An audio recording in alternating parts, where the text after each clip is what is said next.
आज मैं आप लोगों के लिए ले आई हूँ न्यू नॉवल जिसका नाम है मैं तेरी आदत का मारा।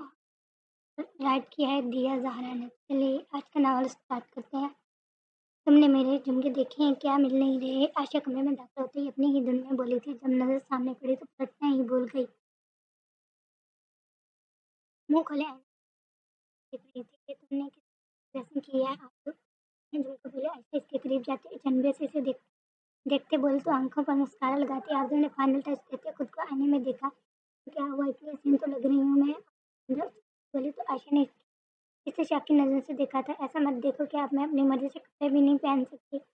आरज़ू बेज़ारी से बोली तो आयशा ने नफी में सर हिलाया। तुम दोनों जल्दी तैयार हो जाओ, भाई सब वेट कर रहे हैं। लीजा उजलत में कमरे में दाखिल होते बोलते बोलते ठहर गई। आरज़ू ये क्या पहन रखा है तुमने? लीजा आंखें फाड़े इसे देखने लगी थी। आयशा ने भी लीजा को देखते कंधे उचकाए। क्या हो गया है? साड़ी ही तो पहनी है, इसमें इतनी बार पूछने वाली क्या बात है? लीजा भाभी, अर्जुन ने ना समझी और बेतरियत से घूम कर अपना जायजा लिया था। साड़ी में इसका नाजुक सा सरापा वाज़ह हो रहा था। हाफ स्लीव ब्लैक साड़ी में वो कहर डाल रही थी, तुम्हारी उम्र नहीं है अभी ये सब पहनने की, और सबसे बड़ी बात तुम जानती हो हम सब ऐसे क्यों हो रहे हैं। लीजा ने इसे आंखें दिखाते हुए बहुत कुछ बावड़ा करवाना चाहा जिस पर वो नोकझोंक से सर झटक गई। लीजा यार प्लीज, मैं बहुत अच्छी लग रही हूँ, अब चलो लेट नहीं हो रही अब क्या? आरज़ू मुंह बनाते बोली लीजा और आयशा की खुद पर जमी नजरों को झटकते वो आगे को बढ़ गई। लंबे बाल करके कमर पर खुले छोड़े थे। हल्का हल्का हल्का फुल्का मेकअप था लेकिन रेड लिपस्टिक काफी वाज़ेह थी। बारीक से होंठों पर लगी रेड लिपस्टिक कहर बर्पा कर रही थी। ऊपर से इसकी झंझा रंग आंखों ने बाकी कसर पूरी कर दी। आयशा और लीजा खुदा से दवाएं मांगती इसके पीछे बाल की जानें निकल गई। आज इनके रिलेटिव के यहाँ शादी थी और वो सब लोग शादी पर जा रहे थे। बड़े तो पहले ही जा चुके थे। इन अब कदम निकल रहे थे। गाड़ियों में बैठते वो अपनी मंजिलों की जानिब रवा दवा थे। आधे घंटे बाद वो सब लोग हॉल में दाखिल होते थे जहाँ पहले से काफी लोग मौजूद थे। बेटा बचकर रहना वरना बेइज्जती बहुत होगी। माया खान ने आजू खान का बाजू दबोचे इसे वार्न किया था, जिस पर वो माथे पर त्योरी डाली इसे घूरने लगी थी। तुम चुप करो, आगे चलो, दुल्हन को देखते हैं और फिर फोटोज लेते हैं। आरजू इसका बाजू दबोचे आगे को बढ़ी थी। स्टेज के बिल्कुल करीब जाते ऊपर लोग नजरों से स्टेज पर बैठे दुल्हन को देखने लगी थी, मगर वहाँ कई नजरें ऐसी भी थी जो आरजू खान पर उठकर पलटना भूल गई थी, और इनमें से एक नजर इसकी भी थी। मगर फर्क सिर्फ इतना था कि इसकी नजरों में गुस्सा भरा पड़ा था। वो बड़ों को कर्फ्यू से उठा और चलता हुआ बिल्कुल इसकी बैग पर खड़ा हो गया था, किसी की मौजूदगी अपने पीछे शिद्दत से महसूस करते आजू खान ने पलट कर देखा और फिर दूसरे ही लम्हे जैसे वो सांस लेना भूल गई थी। दानियाल सफीर खान ने सख्ती से इसका दूधिया बाजू दबोचा और जिससे वहां से खींचते हुए बाहर की जानिब बढ़ने लगा। जबकि आजू खट्टी खट्टी डाली की तरह इसके साथ खींचती जा रही थी। होश तो तब आया जब वो कदर एक खामोश कोने में इसे ला कर पटक चुका था कि ये क्या पहना है तुमने? गुस्से से सुर्ख होते चेहरे पर लहू रंग आंखें आरजू की हिंसा आंखों में गाढ़े व सख्त राहत लहजे में है बोला। आरजू कुछ पल के लिए गड़बड़ा गई थी। दिखाई नहीं देता आपको, ये अंधे हो गए हैं? आरजू अपने बाजू को सहलाते बोली थी। जहाँ दानियाल सफीर खान की उंगलियों की छाप थी वो इससे सुर्ख हो रहा था। तभी तो सब लोग इसे मना कर रहे थे। ऐसे ड्रेसिंग से सब जानते थे दानियाल सफीर खान को ऐसे कपड़े जहर लगते थे, वो भी जब कोई लड़की ने सरे आम पहनकर बाहर मर्दों के दरमियान निकल आती थी। भगवान मत चलाओ, क्योंकि तुमने ऐसी ड्रेसिंग बहुत शौक है तुम्हें दूसरों की नजरों में आने का। गुस्से से बाहर चलती सांसों के दरमियान वो झपट से बोला था। वहां मौजूद कई लड़कियों की नजरें जो ठहरी थी इस पर। हाँ शौक और कुछ, अब मुझे जाने दें, यहाँ फजूल बातें सुनने नहीं आई। मैं कितने मरतबा बोलूं मुझसे और मेरी चीजों से दूर रहें आप मैं आपकी मर्जी के मुताबिक हरगिज नहीं चलूंगी। आरजू खान बोली, जुबान से शोले टपक आ रही थी और ऐसे ही शोले दानियाल सफीर खान की आंखों से फूट रहे थे, जिनकी तपस्या से आरजू को अपना आप एकदम जलसा महसूस हुआ। बकवास बंद करो अपनी, तुम चिटंक टांक भर की लड़की, तमीज नाम की चीज तुम्हें छोड़कर नहीं गुजरी अभी की अभी। फौरन घर वापस जाओ और चेंज करके वापस आओ। इसका बाजू तो पहुंची वो दांत को चिताते हुए बोला था। दानियाल सफीर खान को अपने आगे चलती किसी भी जुबान जहर के मुतरादिफ लगती थी, और आरजू खान को दानियाल सफीर खान ही जहर लगता था, जो हर वक्त सब पर बस हुक्म चलाना जानता था। बाजू छोड़ो मेरा, मैं कहीं नहीं जा रही, सुना आपने? अपना बाजू छुड़वाने की कोशिश करती वो फनका रही थी। इसके लहजे में बगावत की बू थी। अब वो दानियल फिर खान का गुस्सा नेज़े पर पहुंच गई थी। कोई बात नहीं, अभी चेंज हो जाएगी। लब पंचते वो दबे-दबे गुस्से से बोला और फिर पास पड़े खाली टेबल पर धरे वहाद पानी का जग उठाकर आजू खान के वजूद पर अंडेल दिया कि वो मुंह खोले। एक गहरा सांस भर गई। अब दफा हो जाओ यहाँ से, इससे पहले कि मेरे जब्त का पैमाना जल के जग वहीं गिरा गिरा और फेंका। वो आंखें में तपश लिए बोला जबकि आरजू उसे बेशकीनी से देख रही थी। यू साइको कहीं के जहली शख्स में खून कर दूंगी तुम्हारा। वो दान पिस्ते इंतहाई गुस्से से इसकी जानब लपकी जब दानिया ने इसके बुलंद बुलंद आवाज को दबाने को इसके लबों पर अपना भारी हाथ जमाया था। मुंह बंद रखो अपना, यहाँ तमाशा मत लगा और ये बेहुदा कपड़ा तब्दील करो फौरन, और वरना मुझसे बुरा कोई नहीं होगा। इसके नाजुक फड़फड़ाते लबों पर अपने जारहाना ग्राह को मजीद सख्त करते वो गिराया। आरज़ू हिंजा आंखों में गुस्से की सुर्ख लिए से घूर रही थी। Now get lost from my side, और हाँ खबरदार, अगर दोबारा तुमने ऐसी घटिया ड्रेसिंग की या ऐसी ड्रेसिंग के सामने गई, इसी झटके से छोड़ते हुए वो साइड से होता है। इतने कह रहे स्मैत वहां से निकल गया। पीछे आरजू ने अपने गीले सरापा को देखा। जाहिल शख्स, इसका बदला मैं तुमसे जरूर लूंगी। तुम समझते क्या हो खुद को, बदतमीज, हद से ज्यादा गुस्से में वैसे हाल से बाहर निकल गई। सारी एक्साइटमेंट झाग की तरह बैठ गई थी। कितनी प्यारी लग रही थी वो, मगर इस जाहिल इंसान ने सब बिगाड़ दिया।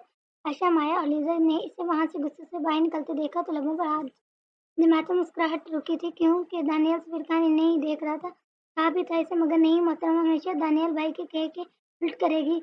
अलीजा ने नफे में सर हिलाते अफसोस किया था। जाहिल शख्स समझता क्या है खुद, अब ऐसे असर करूंगी तुम्हारा, दोबारा मुझसे उलझने की कोशिश भी नहीं करोगे तुम। गुस्से से बोलते हुए अकेले ही घर में चलते जा रही थी।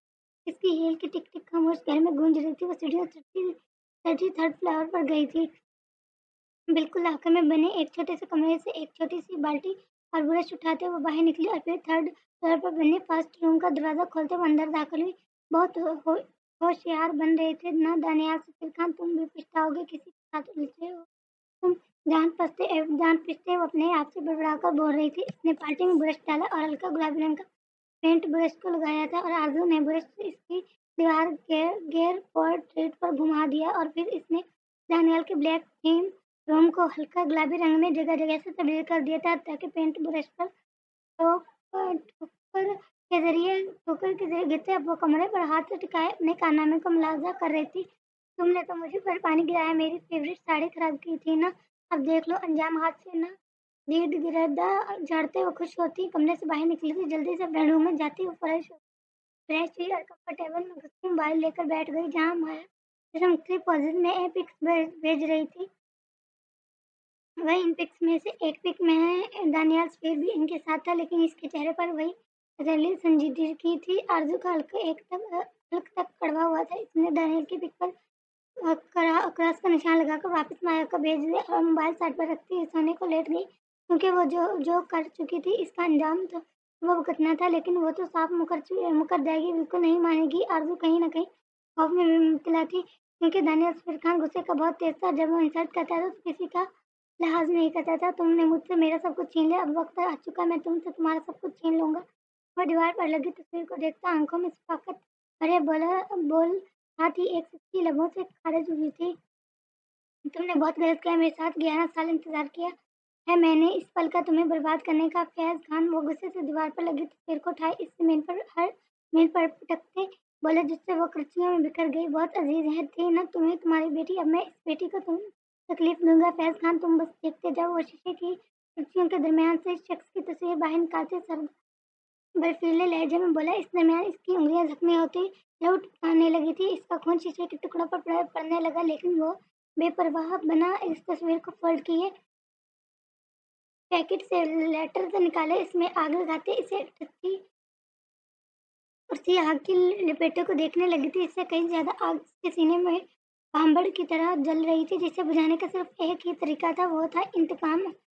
अलेक्जेंडर दरवाजे पर होती दस्तक पर मुकब्बल ने सर्द तासरात चेहरे पर सजाए दरवाजे की जानब देखा। दरवाजा खोले बगैर इसने हंकार भरा, एक बुरी खबर है। दूसरी पार्षद ने जरा झिझकते हुए कहा था। क्यों? वो अच्छे से जानता था इसके क्या है डाय गुस्से को क्या है। अलेक्जेंडर फिर से सर्द लहजा लिए बोला, वो फैज अब इस दुनिया में नहीं है, वो मर चुका है 2 साल पहले ही। मुकब्बल ने डरती सहमती आवाज में बताना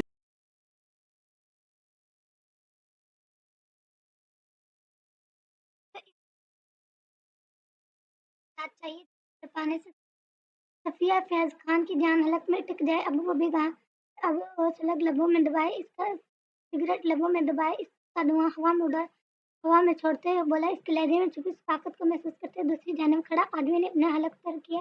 ओके, वो बोलते हुए वहां से निकल गया। अलेक्जेंडर ने इसी तस्वीर को राख को देखा। बहुत होशियार निकला तुम, लेकिन तुम्हें क्या लगता है मैं इतनी आसानी से सब भूल जाऊंगा? नहीं, मैं दुकान हल्का कर दूंगा इन जिंदगियों में जिनकी खातिर तुम्हें मेरी जिंदगियां मुझसे छीन ली। सुलगाया यूं ही इन उंगलियों में दबाए वो कई सिगरेट, यूं ही उंगलियों में दबाए वो कई लम्हे से राख कर घूरता रहा तक सुलगार ने इसकी उंगलियां जला दी थी। जब इसने सख्ती से जलती सुलगार को मुट्ठी में बंध लिया। मुझे दर्द देने वाले मर जाया करते हैं, लबों पंच से उस ताकत की इंतहा को पहुंचा था। इसके सर पर एक भूत सवार था जिससे मान बनाने में कोई असर नहीं छोड़ रहा था। वो था इंतकाम जो सफिया फैज से लेना चाहता था। फेरोज फेरोज फेरोज दानियाल फहीर खान की दहशत से लबरेज आवाज पूरे घर में गूंज रही थी। वो घर की मुलाजमा को हिंग कर पुकारा था। इसकी आवाज सुनते सब लोग ही हड़बड़ा कर बाहर निकले। आरजू भी आंखें में चलते दुपट्टा कंधे पर डाले बाहर निकली थी। ये किसने किया? फेरोज को खैर बरसाती नजरों से देखते गुस्से के बाद वह मुश्किल बोल पाया था। आरजू का दिमाग एक कदम बेदार हुआ था। वो लब पंजे मुस्कुराहट छिपा गई। दानियाल सफीर खान का तपा तपा चेहरा आरजू के दिल को ठंडक पहुंचा रहा था। मैं कुछ पूछ रहा हूँ कि कितनी जरूरत हुई मेरे रूम का हशर बिगाड़ने की? गुस्से के बाद तन्नी रगीन लिए वो बोला, जिससे इसकी गर्दन की हरी नीली नसें बढ़ने लगी थी। फरोज ने सहम कर इसे देखा और अब सब हैरानगी से आगे बढ़ते इस कमरा देख कर हक्का बक्का होते बाहर निकलते जा रहे थे। आदमी ने भी बिल्कुल अनजान पन्ने में इसके कमरे को देखा। मुझे नहीं पता छोटे साहब, फिरोजा बेचारी लड़के लड़खड़ाती जुबान में बोली। दानियाल सफीर खान ने एक जन्मथी नजर आरजू के वजूद पर डाली। गुस्से सर से बढ़ रहा था। मैं आखिरी बार पूछूंगा, ये सब किसने किया? अगर वो सामने ना आया तो फिर जो सजा मैं दूंगा वो सारी जिनकी याद रखेगा। दानियाल ने उंगली उठाकर इन सबको वार्न किया था। यंग जनरेशन अलग तरह की है, वहाँ खड़ी थी। नहीं बताओगे तो आज तुम सबका बाहर जाना बंद। तुम कॉलेज जाओगे ना यूनिवर्सिटी? पढ़ाई की कोई जरूरत नहीं है। दानियाल दानियाल ने चपड़े पंजे हुक्म सादिर किया। आरजू मुंह बिगाड़ कर रह गई। माया आलिया सर झुकाए खड़ी थी जबकि बाकी सब नीचे वाले फ्लोर पर बैठे ब्रेकफास्ट कर रहे थे। लिजन ने नीचे से ही आरजू की पृष्ठ को घूरा। पर भाई मैम, मेरा बहुत अहम टेस्ट है। आयशा मनमनाई थी। इसकी आंखों में पल में आंसू भर गया। तो फिर जिसने ये किया वो खुद बता दे। दानियाल ने मोबाइल पॉकेट से निकालते कुछ बटन प्रेस किए। आरजू ने सर उठाकर इसके हद दर्द सुरख होते चेहरे को देखा। रात तो बहुत धड़ल्ले से बोल रही थी कि वो इससे नहीं डरती और अभी से इतने गुस्से में देखा आरजू की कटी-पटी गुम हुई थी। लेकिन आयशा को रोते हुए देख वो आगे बढ़कर गई। मैंने किया ये। आरज़ू वो बेखौफ रहने की कोशिश करते बोली, मगर फिर भी ज़ुबान लड़खड़ा गई थी। दानियाल ने आंखों के इशारे से बाकी सबको वहाँ से जाने को कहा और आरज़ू का हाथ जकड़े वो अपने रूम में दाखिल हो गया था। थोड़ा मेरा हाथ, मैं ये सब साफ कर दूंगी। आरज़ू ठंडे लहजे में बोली थी। क्यों? क्या? दानियाल की गिरफ्त से निकलाई पर उतनी सख्त महसूस हो रही थी। दानियल ने वॉशरूम में लाते ठंडे पानी का शावर ऑन कर दिया और आरजू को इसके नीचे पटका था और तने चेहरे समेत इसके कांपते वजूद को देख रहा था। याद रखना, तुम्हारी हर बेवकूफ़ी का जवाब देना मुझे अच्छे से आता है। अब यहाँ से बाहर तभी निकलोगी तुम जब तुम्हारी अकल ठिकाने आ जाएगी।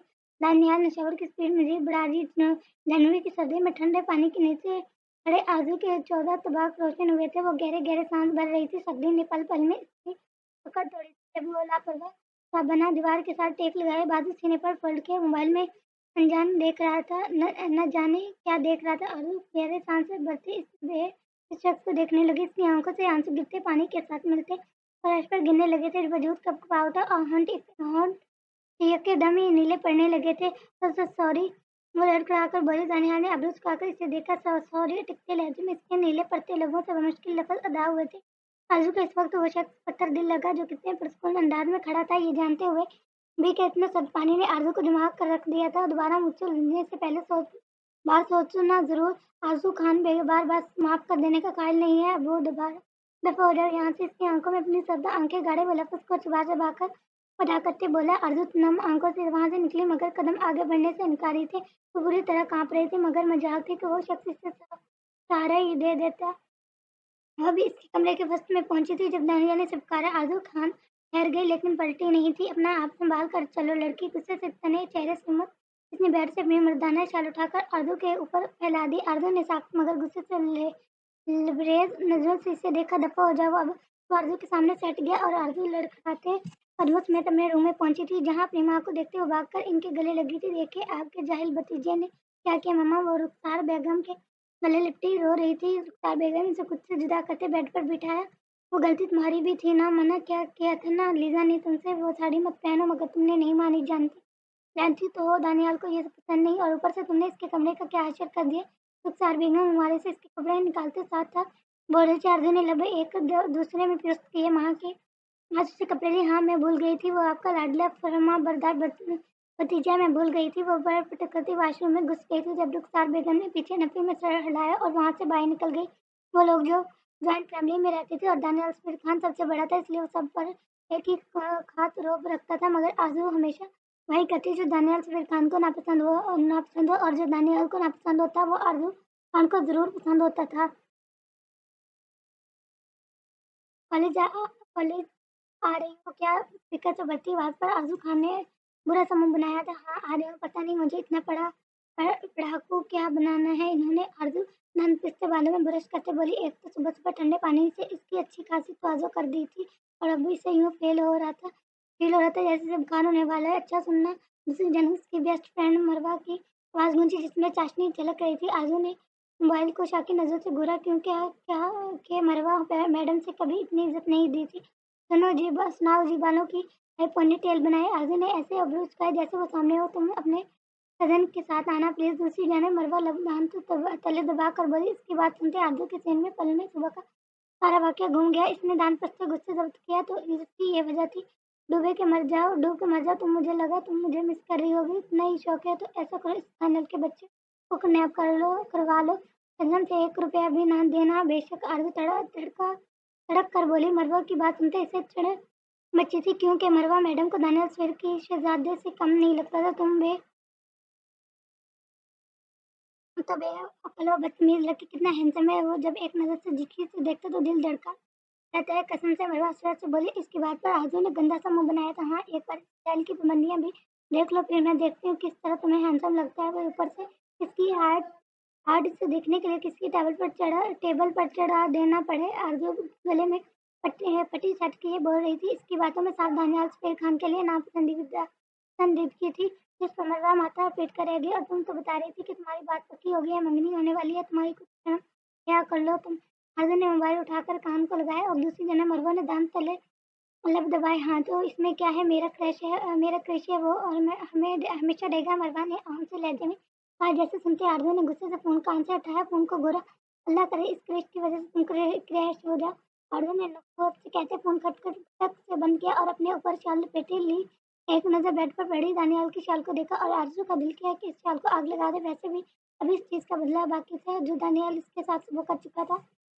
वो बैग कंधे पर डाले नीचे की जानिब आई थी, जहाँ माया और आयशा बैठी ब्रेकफास्ट कर रही थी। चूंकि दानियाल सफीर खान ने इनकी सुबह सुबह ही क्लास लगा दी थी, तभी वो लोग ही बच्चे थे। आली जा चुके थे शायद, जबकि माया और आयशा बैठी हुई थी और आरजू भी बैग रखी कुर्सी घसीट कर बैठ गई थी। जल्दी करो, तुम लोगों को छोड़ आऊं। दानियाल सीढ़ियों तक से एक सरसरी सी नजर इन तीनों पर डालते बोला। आरजू के हलकमंद वाला अटका था। इसने जल्दी से पानी के गिलास मुंह को लगाया। क्यों खान पापा किधर है? आरजू पानी का गिलास वापस टेबल पर रखते बोले, "वो जरूरी काम से गए हैं, आज से तुम लोगों को मैं ही पिक एंड ड्रॉप करूंगा। वो कपल लिंक ठीक करता नाश्ते के टेबल पर बैठ गए। इस बात को सुनते आरजू ने एक कड़वा सा मुंह बनाया, जबकि माया और आयशा नाश्ते की आखिरी बाइट लेकर उठ गई। ड्राइवर की तरह इंटरेस्टिंग।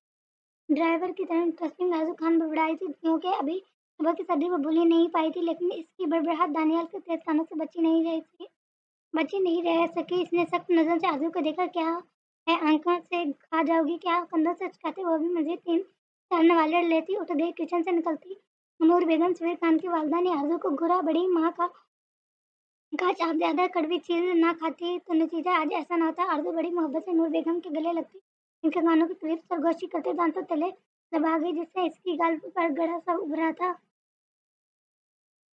बदतमीज। नूर बेगम ने मुस्कुराहट डुबाते इसे घूरा और नहीं खुदा हाफिज बोलते बाहर की जाने बढ़ी, और फिर रुक गए। ड्राइवर साहब जल्दी आए, लेट हो जाएंगे हम लोग। आरजू गर्दन घुमाकर बोली और अच्छा खासा दानियाल को सच करती थी। दानियाल ने फौरन गुस्से से टेबल पर पटक भटका और आरजू जल्दी से वहां से निकल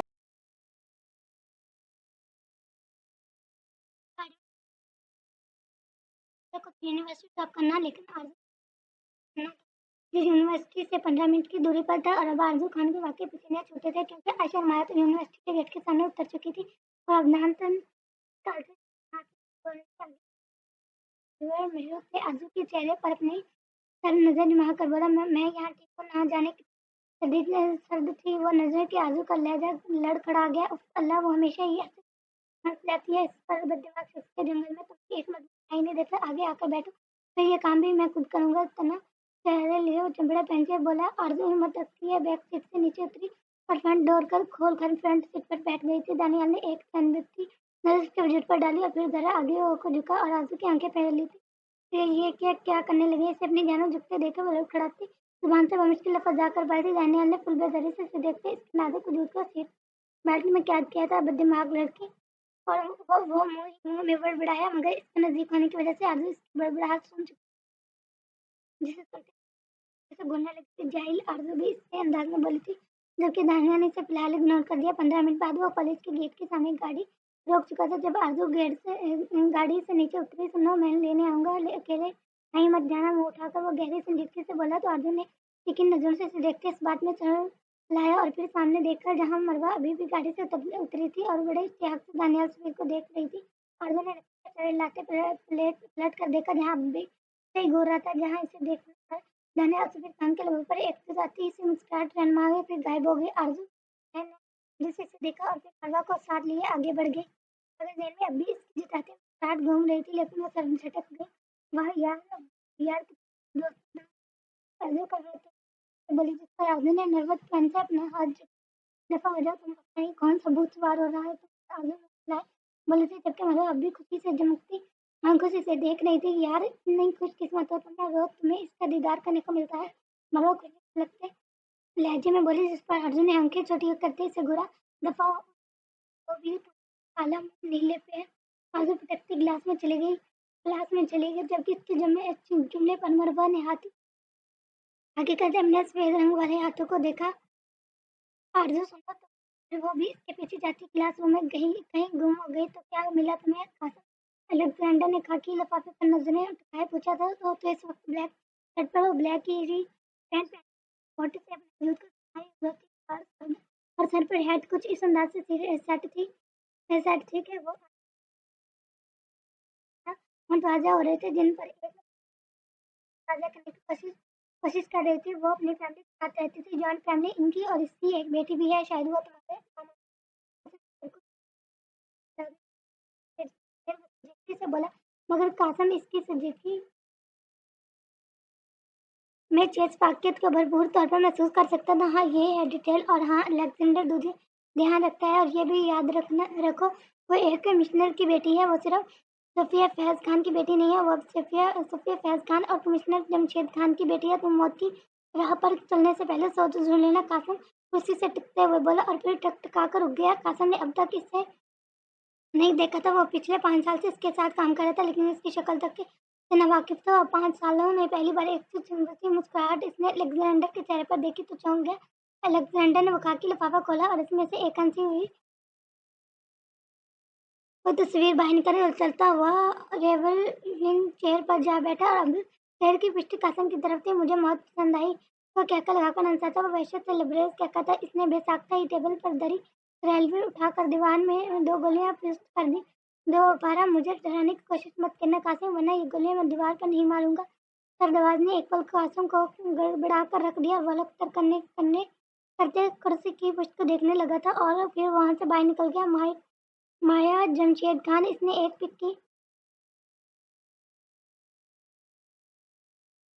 पिक की बैक साइड को देखा और फिर इसके लबों से पहली बार किसी लड़की का नाम यूं तजस्सुस से निकला था। इसने तस्वीर को अपने मोबाइल में कैप्चर किया था और कुर्सी की पुष्ट पर सर टिका लिया। अब अलेक्जेंडर के चेहरे पर एक दर्द सा बिखर गया था। यार कब तक वेट करती रहोगी? मरवा ने इसका बाजू पकड़े झंझोड़ा। इस वक्त गुस्से से भरी पड़ी थी, जब तक वो लाडला साहिब तशरीफ नहीं लाता। आजम मुसलसल पीछे 1 घंटे से बाहर की खड़ी दानियाल का वेट कर रही थी। ठंडी हवा इसके वजूद में कपकपा जारी कर रही थी। इसके अकेले रह जाने की वजह से मरवा भी इसके साथ खड़ी थी। थोड़े फासले पर इसका भाई गाड़ी से टेक लगाए मोबाइल में बिजी था। यार मैं तुम्हें छोड़ देती हूँ मरवा, फिक्रमंदी से बोली। आरजू ने नफे में चढ़ाया, 10 मिनट और वेट कर लेने दो। आरजू क्लाई पर बंधी रेस्ट वॉच को देखते ही बेदर्दी से बोली। गुस्से से दिमाग भंग कराता वो लब पंजे खड़ी थी। आस्ता आस्ता तो सारी कॉलेज की लड़कियां जा चुकी थी। अब वो वहाँ मरवा और आरजू ही बची थी। मुंह उठाकर मत चलो, चली जाना जाहिल कहीं की। आरजू इसकी सुबह वाली बात में नकल उतारते बोली। आंखों में पानी सा भरने लगा था। आरजू चलो ना यार, भाई भी अब थक गए हैं। मरवा ने से फिर से आंख लगाई थी। आरजू थक कार का आसमान में चढ़ लागी। वैसे भी अगर मरवा भी चली जाती तो यहाँ वो और खौफ महसूस करती। और सर्दियों के दिन थे जो जल्दी ढल जाते थे। आरजू मरवा के साथ गाड़ी में बैठ गई थी। एक डर भी इसके वजूद में रफ्ता रफ्ता उतर रहा था कि अगर इसका जाने के बाद दानियाल आ गया उसे न पाकर न जाने वो क्या कहरम मचाएगा। फिर आरजू अपनी सोचा झटकती अब वो बाहर देखने लगी। आयशा गुड़िया का कोई मसला तो नहीं हुआ। दानियाल उजलत में घर में दाखिल होते पहली फुर्सत में हाल में बैठी अपनी छोटी बहन को देखते हैं मसरूफ से अंदाज में बोला। नहीं भाई, हम कैब लेकर आ गए थे। आयशा ने मुस्कुराकर जवाब दिया था। 2 घंटे पहले जब आयशा ने दानियाल को कॉल की थी इन्हें पिक कर ले, तब दानियाल ने बता दिया था कि वो एक अहम मीटिंग में फंस गया है, इसलिए वो कैब लेकर घर चली जाए और वहाँ से ड्राइवर को आरजू को लेने भी भेजने। आरजू कहाँ है? इन दोनों को वहाँ बैठे देख दानियाल को कुछ याद है तभी बेटा। आरजू अभी तक नहीं आई क्या माया? आरजू कहाँ है? आयशा ने इधर उधर देखते फिर साथ बैठी माया को टोका दिया था जो मोबाइल में गुम थी। एकदम सर उठा कर देखा। मुझे क्या पता, मैंने तुमसे कहा था ड्राइवर को बोल दो। माया ने धीमे लहजे में कहा। इसकी बात सुनते दानियाल ने लपटन से इन दोनों को घुरा। What the hell is this? का क्या ध्यान रहता है तुम दोनों का? डैड डैम इट, वो एक जरूरी फाइल लेने आया था और अब आरजू खान की घर में नामजदगी ने इसका ध्यान बुरी तरह खींच लिया था। दोपहर का वक्त था, सो घर की खवातीन आराम कर रही थी और मर्द अपने अपने काम पर थे और तेजी से बाहर निकला था। आयशा और माया को भी अब फिक्र लाक हुई थी। पता नहीं कहाँ होगी पागल लड़की। और बड़बड़ाता हुआ बाहर की जाने लगा क्योंकि इसकी गाड़ी बाहर थी। अभी वो फ्रंट डोर खोले ड्राइविंग सीट पर बैठने ही वाला था कि जब एक काली मर्सिडीज कुछ फासले पर रुकी। दानियाल ने लहू झिड़काती नजरों से इसने से आरजू को बाहर निकलते देखा। वो सख्ती से गाड़ी का डोर बंद कर गया। आरजू आगे की जाने बढ़ रही थी। सामने दानियाल को सुरख चेहरे खड़े देखकर आरजू लब पंजे इसके पास से गुजर गई, जबकि दानियाल खान आंधी तूफान बना इसके पीछे लगकर इसकी नजरों से फ्रंट सीट पर बैठे इस लड़के पर टिकी थी। किसके साथ आई हो तुम? वो झटके से उसके कमरे में दाखिल होते बोला, जहाँ अभी आरजू ने बैग रखा ही था और अब वो वैसे ही खड़ी थी। आपको तमीज नहीं है? किसी के कमरे में बगैर नॉक किए नहीं जाते, और वो खासकर एक लड़की के। आरज़ू दबे दबे गुस्से से बोली क्योंकि दानियाल इसे कहने के बावजूद लेने नहीं आया था, इसलिए अभी तक वो गुस्से में ही थी। इसकी बात सुनते दानियाल को एक पल को अपनी गलती का एहसास जरूर हुआ था, लेकिन वो वापस से सख्ती का लबाद पड़ा इसके चेहरे पर नजरें टिका गया। मैंने पूछा किसके साथ आई हो तुम? कौन था वो लड़का? दानियाल जब बोला। इसकी बात सुनते हुए इसमें छुपा मतलब समझते आरजू का चेहरा शिद्दत से सुर्ख पड़ गया। आपको क्या मतलब इससे? अब खुद तो आप लेने नहीं आए और अब अगर मैं सही सलामत घर पहुंच गई हूँ तब भी आपको मिर्चें लग रही हैं। आरजू चुपती नजर से देखने पलटी। मैंने कुछ बकवास किया आरजू? शहीर खान किसके साथ आई हो तुम? वो गुस्से से मुठियां पंजे दहाड़ा था। इसकी दहाड़ सुनते एक पल को आरजू सहम गई थी। आप अपनी हद का पार करें दानियाल। शहीर खान, आपको कोई हक नहीं है मेरे पर्सनल मैटर में बोलने का। आरज़ू पलटकर इसके अंदाज में बोले। दानियाल की रगें बुरी तरह से लगने लगी थी। किले पर वाज़ेह होती नसें उड़ रही थी। आरज़ू शायरी से बता देती है कि वो अपने दोस्त के साथ आई, लेकिन दानियाल का यूं से इस अंदाज में उसने आरज़ू को सुलझा गया था। ऊपर से वो किस तरह रोब जमा रहा था इस पर, बजाय अपनी गलती मानने के। वो तुम्हें कोई भी हक नहीं है आरज़ू खान। यूं किसकी भी गाड़ी में मुंह उठाकर बैठकर गाना आने का सर दूसरे सुरख होती आंखें इसकी आंखों में गाड़े बोला। आरज़ू ने लब पंजे लिए नचाते हुए भी आंसू टूट कर इसकी आंखों से बह गए।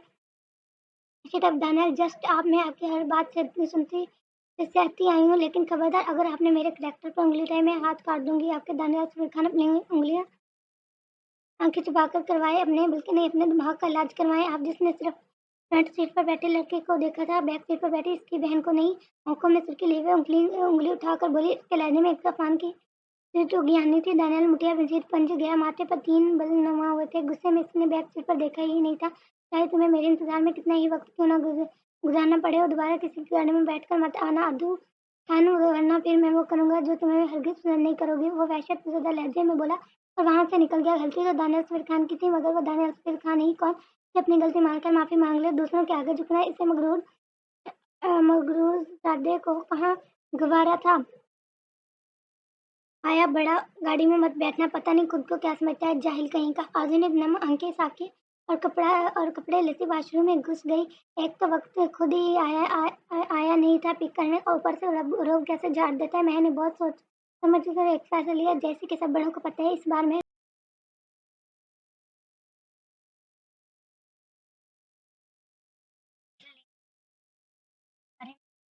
छोटू को छोटू को बताती हैं कि मैरिज और आयशा का निकाह बचपन में हो चुका था। मेरा आज और आयशा का निकाह बचपन में हो चुका था, इसलिए अब हम सब बकायदा इनकी शादी की डेट फिक्स करने वाले हैं। आगा जी ने सबको देखते खुशी से कहा। वहाँ इस वक्त हर कोई मौजूद था, सिवाय दानियाल के माया ने अपने भाई के चेहरे पर फैलते अनजाने से को देखते लब दबाए थे। जो सर झुकाए बैठा था, जबकि आयशा का दिल किया वहाँ से कहीं गायब हो जाए। इसलिए 2 हफ्ते बाद ही आयशा और मैरिज की शादी करने का फैसला लिया है। वैसे भी शादी के बाद आयशा ने इधर ही रहना है और ठीक 2 हफ्ते बाद मैं एक और फैसला सुनाऊंगा, जैसे हर कीमत पर सबको मानना होगा। आगा जी अपनी बेटियों को देखने बेटों को देखते बोले थे। सब लोगों ने खुशी से इस बात में सर हिलाया। सफिया बेगम, माया अली और मैरिज की वालदा ने उठकर आयशा के सर पर प्यार दिया था, जबकि महराज खान चोर नजरों से इसके सरक होते हुए चेहरे को देख रहा था। चलो फिर तैयारियों में लग जाते हैं, काम बहुत है और वक्त कम। नूर बेगम भी खुश होते बोली, जिस पर वो सब लोग वहाँ से उठकर आगा जी अपने कमरे में चले गए, जबकि बाकी सब आयशा और मैरिज को देखते हुए उनके पास से गुजर रहे थे। आयशा को अपना चेहरा देखते महसूस हो रहा था। मैरिज बड़ी बड़ी पर शौक नज़र से इसे देख रहा था। आयशा ने मेरी शर्ट प्रेस करवा दो, कल मेरी इंपॉर्टेंट मीटिंग है। आयशा को आरज़ू के साथ जाते देख वो पीछे से बोला। आयशा का दिल हाथों में धड़का था, जबकि आरज़ू का लब डूब गई चाहे।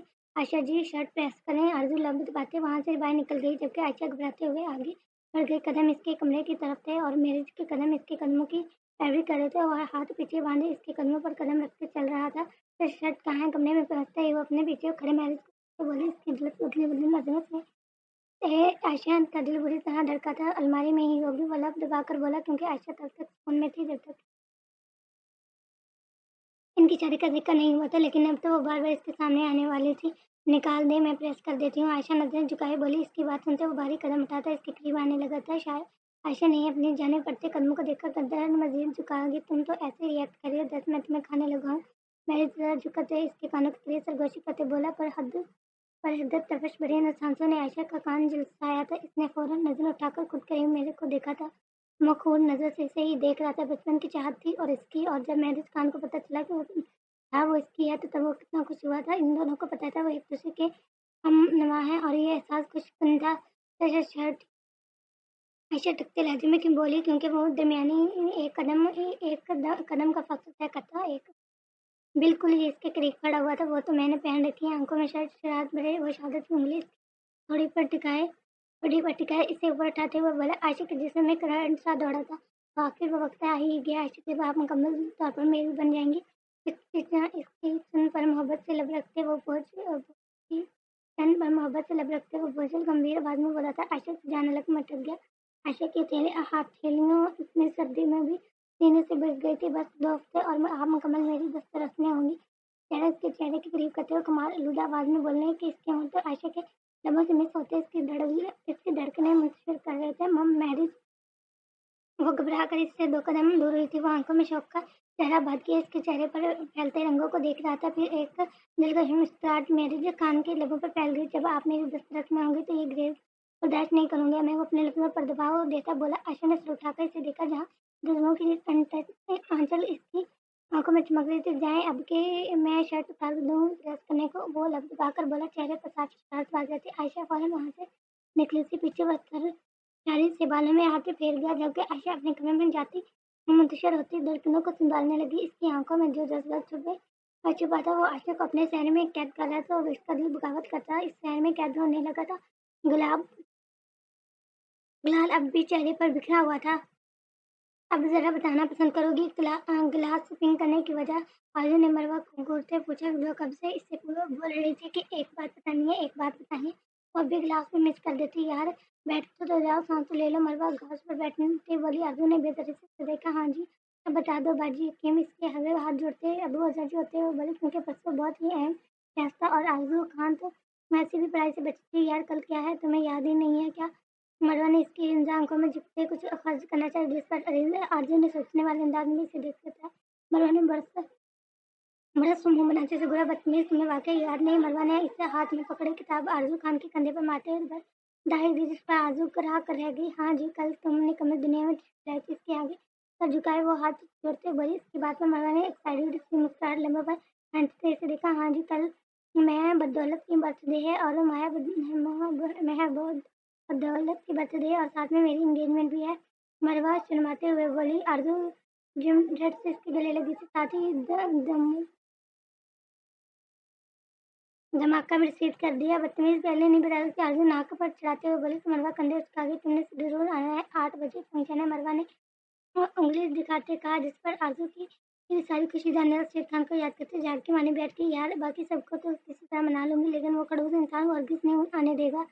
आरजू ने से रोया था। इसकी बात सुनते मरवा का मुंह लटक गया। तुम बस किसी तरह आ जाना आरजू, वरना फिर मुझे मत बुलाना। मेरे लिए इतना इम्पोर्टेंट मोमेंट होगा और मेरी बेस्ट फ्रेंड ना हुई तो फिर। मरवा उठते हुए बोली। आरजू ने मुंह बिगाड़ा था। वो क्या करती दानियाल खान का, जिस पर बिला वजह पाबंदियां लगाता था। लेकिन इस बार आरजू ने भी टल अंदाज में फैसला किया। वो आदमी मरवा की पार्टी में जाएगी और वो इसकी दोस्ती से नाराज तो हो जाती। घर पहुंचे आरजू ने फौरन कपड़े चेंज किए थे। शुक्र था कि खान बाबा ने इन्हें लेने आए थे, इस वजह से वो सारा रास्ता सोचती रही थी कैसे बात करें। मरवा की पार्टी में डांस मांगने के लिए इसने माया से भी डिस्कस किया था, जिस पर इसने साफ दानियाल का डर दिखा दिया था, जिस पर आरजू का हलक कड़वा हुआ था। क्या कर रही है आप लीजा भाभी? और कपड़े चेंज करते किचन में आई थी। लीजा ने चौंक कर इसे देखा। मैं तुम्हारे भूत तो नहीं देख रही थी। लीजा आंखें छोटी किए बोली। क्या मतलब आपका लीजा भाभी? आरजू मुंह फुलाए बोली थी वो, और फिर कॉफी मशीन की जहाँ बैठी लीजा ऐसे से देख रही थी। मैं अभी सबको बताती हूँ, आरजू की तबीयत खराब हो गई है। आरजू किचन में पाई गई है। लीजा मिशु लीजी की 4 साल बेटी इसके दूध का फील्ड हाथ में पकड़े लबड़बाते वहां से निकली थी। पीछे अर्जुन ने फूल बेदरी से इनकी पीछे घूरा। मैं फिर भाई को बताऊंगी भाभी, आप बहुत चालाक होती जा रही हैं। अर्जुन ने पीछे से हाँक लगाई और काफी निकलता है वो अभी कॉफी के साथ एक्साइटेड करने लगी थी। बड़ी मुश्किल से इसने कॉफी बनाई और एक कप में डालती इसकी खुशबू अपने अंदर उतारते ही अर्जुन का दिल मतला उठा था। रामा चलते वो ऊपर 3rd फ्लोर के फर्स्ट फ्लोर में गई। दरवाजा घसन होके और इजाजत मिलने पर अंदर दाखिल होगी। दानियाल ने नजर उठा के उसे देखा। आरजू खान सर पर दुपट्टा ओढ़े नजरें झुकाए खड़े थे। दानियाल ने चंदे से भरे फिर से देखा, जैसे कुछ गलत देख लिया हो। क्या है? आरजू को कुछ भी ना बोलते देखे वो अब्रू चुकाकर बोला। लैपटॉप गोद से उठाकर टेबल पर जैसे वो बेड से नीचे उतरा था। वो मैं काफी लेकर आई थी आपके लिए। आरजू कप के बाद दूसरी नजर दानियाल के हक्का बक्का चेहरे पर डालते हल्की मुस्कुराहट के साथ बोली। काफी? और तुम्हें बनाने भी आती है या फिर इसमें भी तुम्हारी कोई शराफत छुपी है? दानियाल ने माथे पर त्योरी चढ़ाते हुए पूछा। इसके बाद पर आदमी ने दांत कच्चे कचाए थे, लेकिन जब कही आकर परमिशन भी तो लेनी थी। वो मैं सुख से सीख रही थी। आप पी से देखे ना कैसी आसिम ने कब से इसके सामने पेश की, जिस पर दानियाल ने आजू को चंदे से देखते काफी कप उठाया और उठाकर लबों से लगाया और दूसरे ही पले एक शदीद गुस्से की लहर इसके वजूद में सहम गई। ये क्या हरकत थी? हाँ, ये क्या बनाया है तुमने? वो दांत पिसते हुए बोला। आजू ने मुंह बनाते से देखा। ये बनाया आजू ने समझ के आलर काट काम करते बोली। दानियाल ने कब साइड पर रखते गुस्से से मुठियां बंचते हुए सामने से छोटी सी लड़की को बुरा लगता है। तुम्हें सजा लेने का बहुत शुक्रिया आजू। क्या दिमाग खराब हो गया तुम्हारा, जो तुमने कॉफी में इतनी ज्यादा शुगर और इतना ज्यादा नमक डाल दिया? आखिर तुम्हारी क्यों या जानवर का बस नहीं चल रहा था? आजू का व्यू जहाँ से गुम कर दिया और आजू ने मुंह बनाते इससे देखा। मैं तो कोशिश कर रही थी कि इसमें इतना भड़कने वाली क्या बात है? मैं कौन सा रोज रोज आपके टेस्ट के मुताबिक काफी बनाती हूँ। सरियली रहना है। आरती पैर पटक कर बोली थी। एक तो कॉफी बनाई, ऊपर से लाड आपके नखरे ये खत्म नहीं हो रहे थे।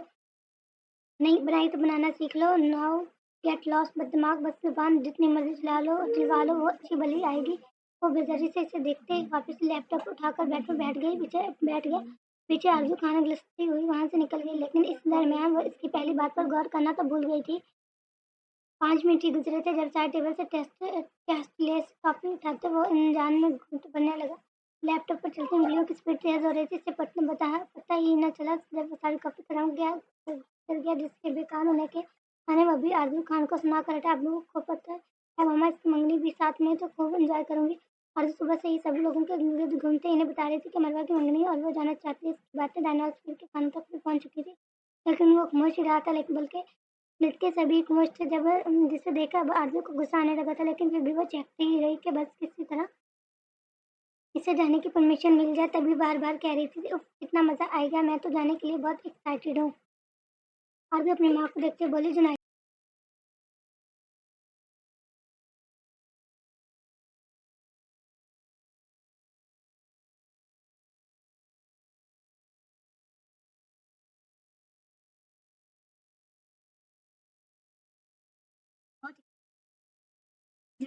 करके अटैच भी थी। सब लोग खामोशी से नाश्ता कर रहे थे। आरज़ू चहक रही थी। कितना मज़ा आएगा। आरज़ू नाश्ते बाइट पर नहीं रखती बोली, तुम वहाँ नहीं जाओगी? सदाबाद में बोला। सब लोग खामोशी से ब्रेकफास्ट कर रहे थे जबकि इसकी सदा आवाज़ पर चहक थी। आरज़ू लफ्ज़ बन चुकी। क्यों नहीं जाऊंगी? मैं ज़रूर जाऊंगी। मेरे फ्रेंड का बर्थडे है। इसने इतनी मोहब्बत से मुझे बुलाया है। आरज़ू फौरन से फटकते गुस्से से बोली। इसके सामने बैठा शख्स जहर लग रहा था। इस वक्त ये शायद जहर से भी बुरा है। मैंने एक मरतबा कहा ना कि तुम वहाँ नहीं जा सकती तो नहीं जा सकती। ज़्यादा ज़ुबान मत चलाओ। वो सामने बैठी लड़की को देखते लफ्ज़ों पर दबाव देता वहीं अज़ले गहरी संजीदगी से बोला, मैं जाऊँगी। सुनना तुमने?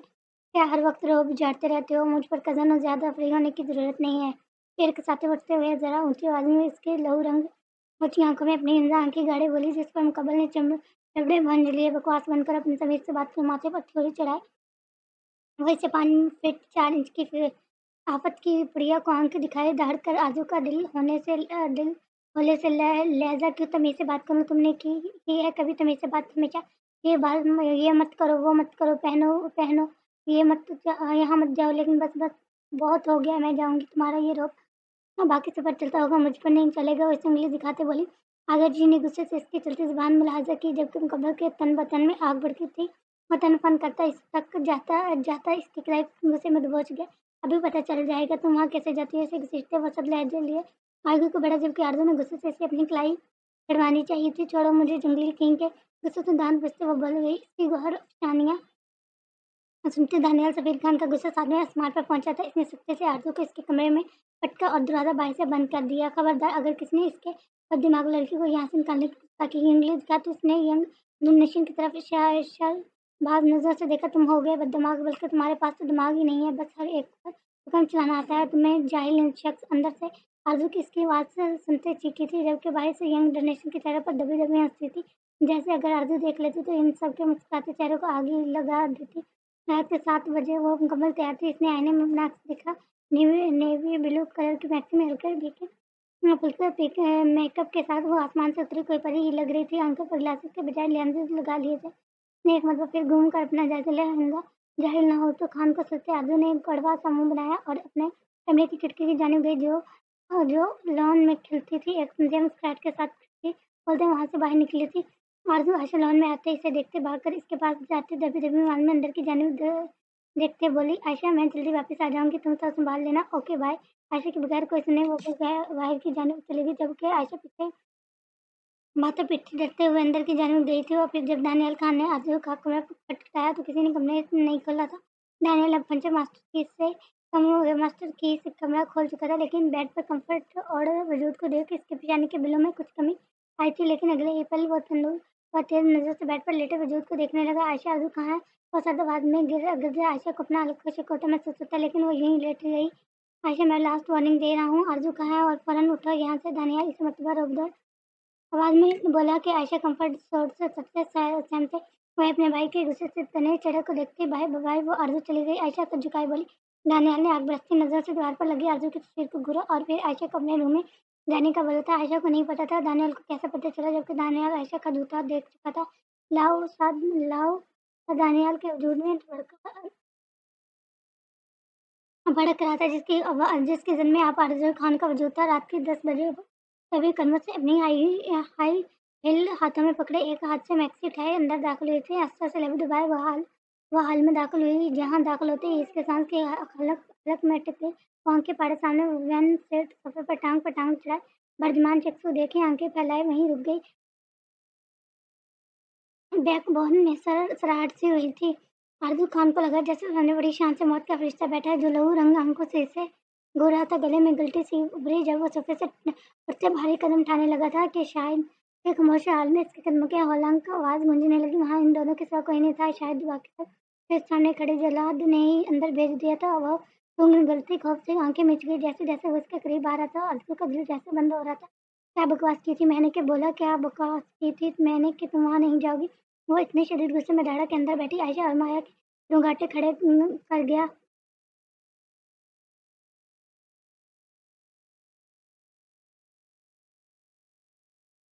आरज़ू खान डर से एक कदम पीछे क्यों गई थी तुम? तो वो मुठियाँ भींचते माथे पर 3 बल डाले, बोला, अंगारे लहजे से गुस्सा झलक रहा था, नीली आंखें वैसी लिबरेज थी और आरज़ू को अपनी ध्यान उधर जाती महसूस हुई। मंगनी पर इसने खूब एन्जॉय किया था मगर सामने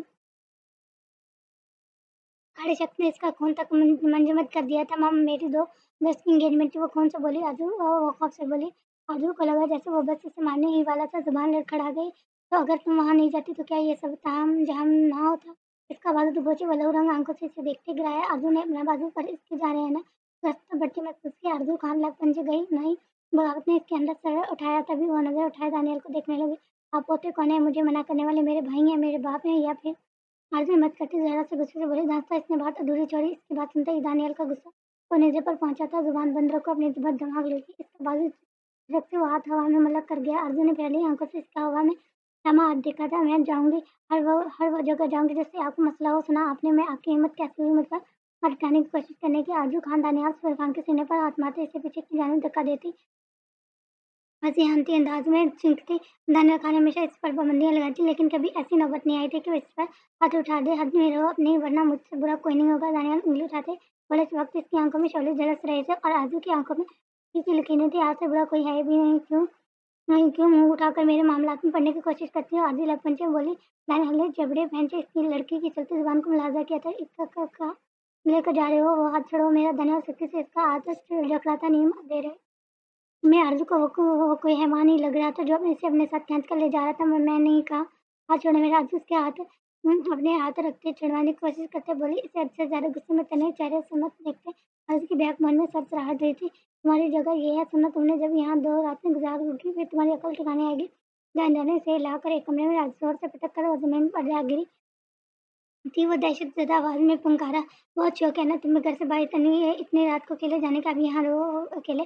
जहां ने उंगली उठाई इसे देखते हुए खराब लहजे में बोला। अर्जुन ने खौफ से आसपास देखा और इन लोगों का पुराना स्टोर जो था जहाँ बहुत पुरानी चीजें पड़ी थी, वहाँ रोशनी न होने के बराबर थी, क्योंकि छत पर बने डाले नमा रोशन दान से चांद की हल्की सी रोशनी आ रही थी। ये सर दीवारों की सर्दियों की रात में अंधेरे में यहाँ रहना आरजू के मरुघाटे खड़े हुए थे। ना ना नो नो दानियल, आप ऐसा नहीं कर सकते। आरजू नफरत में करलाते आगे को बढ़ी जब दानियल नहीं उठते से दरवाजा बाहर से लॉक कर दिया। आरजू बाहर दरवाजे को पीट रही थी।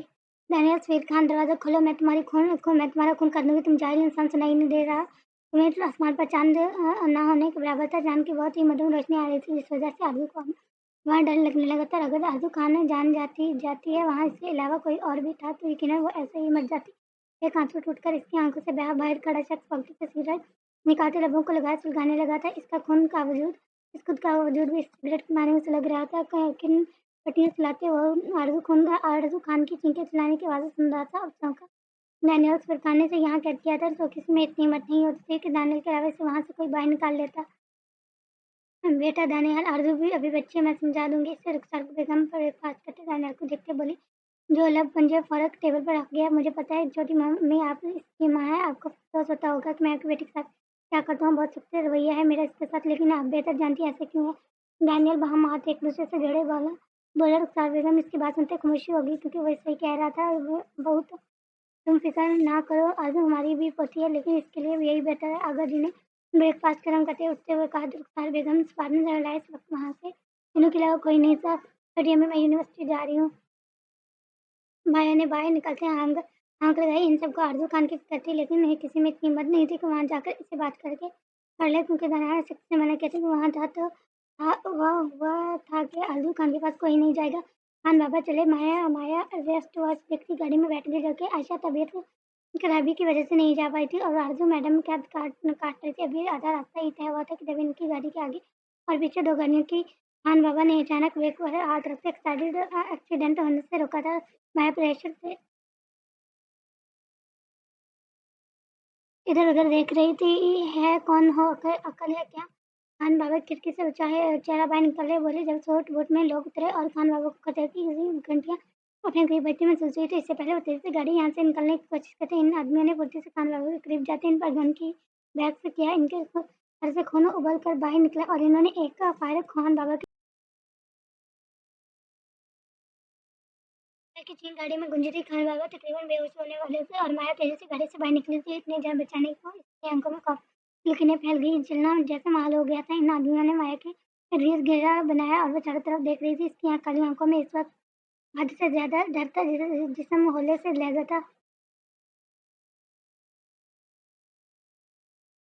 जब इसे घेरे को चीरते हुए एक आदमी ने इसे अपनी जान में बढ़ते महसूस हुआ था। वो ब्लैक पैंट शर्ट पर ब्लैक हटा के चार पर माल बांधा इसके करीब आया। माया ने कहा, लबरेज नजर से इसे देखते चीचे की जानब कदम बढ़ाए थे और वह आस्ता आस्ता चलता इस तक पहुंच रहा था। माया अपनी गाड़ी के हाथ लग गई। इसका दिल किया कि काश वो यहाँ से गायब हो जाए। देखो देखो, तुम्हें जो चाहिए जाओ, वहाँ मेरा बैग है। तुम्हें पैसे चाहिए? माया घबराते हुए गाड़ी में घुसती जा रही थी।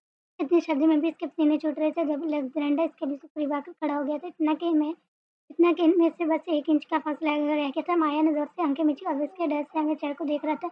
माया, जमशेद खान तुम्हारी बर्बादी चाहिए मुझे। वो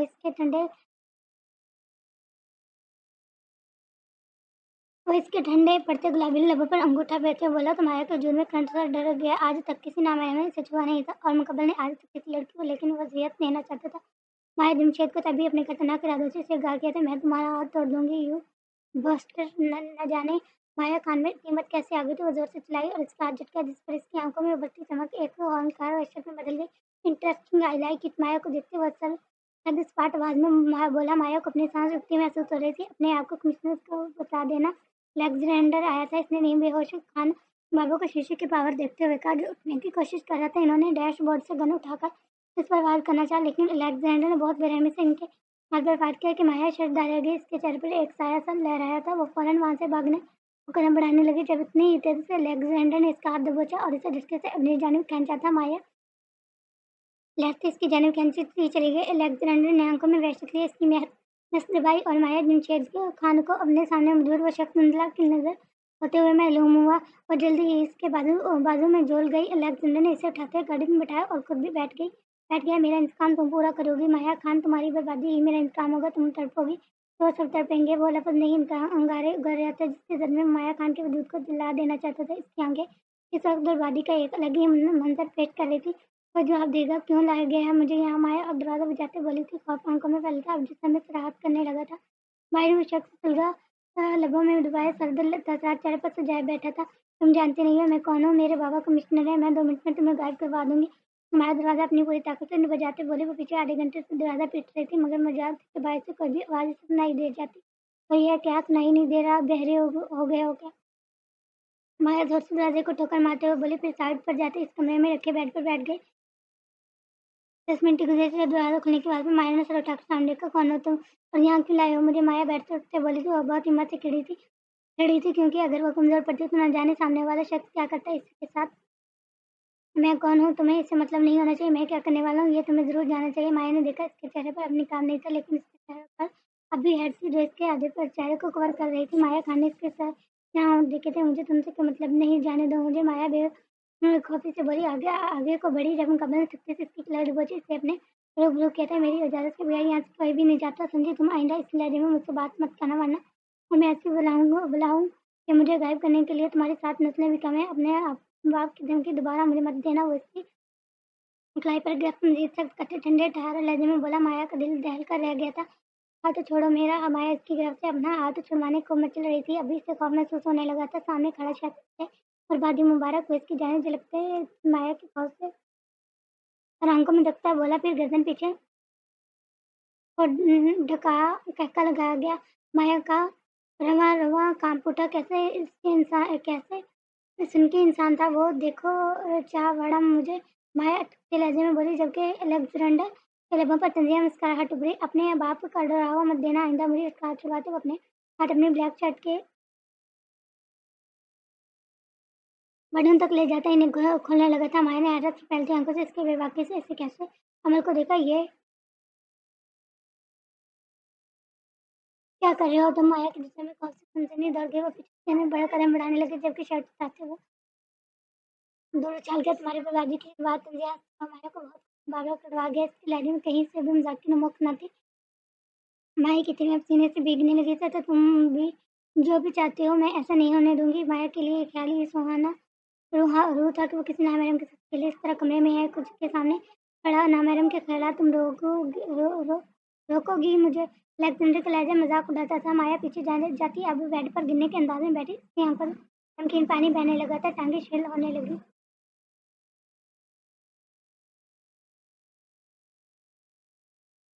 अलेक्जेंडर का लगा मजाक उड़ाने वाला। माया के जैसे बेड पर गिरने के अंदाज में बैठी इसकी आंखों से नमकीन पानी बहने लगा।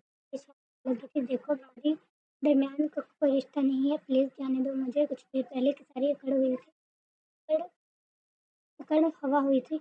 माया रोते हुए सिसकी थी क्योंकि सामने खड़े शख्स के इरादे कहीं से नहीं थे। तुम कोई करना चाहते हो? उसके चेहरे को नजदीक करता हुआ बोला। माया सिसकी ने नफे सिर में सड़े लगी। अलेक्जेंडर ने उंगली के बोले से हथियाते उसके आंसू चुभने गए। इसके चेहरे को हाथ लगाया। मैं तो ऐसे ही करूँगा। ये सुफिया खान की बर्बादी होगी। जब तुम रुसवा होगी तब इन लोगों को किसी दूसरे की इज्जतों का ख्याल आएगा।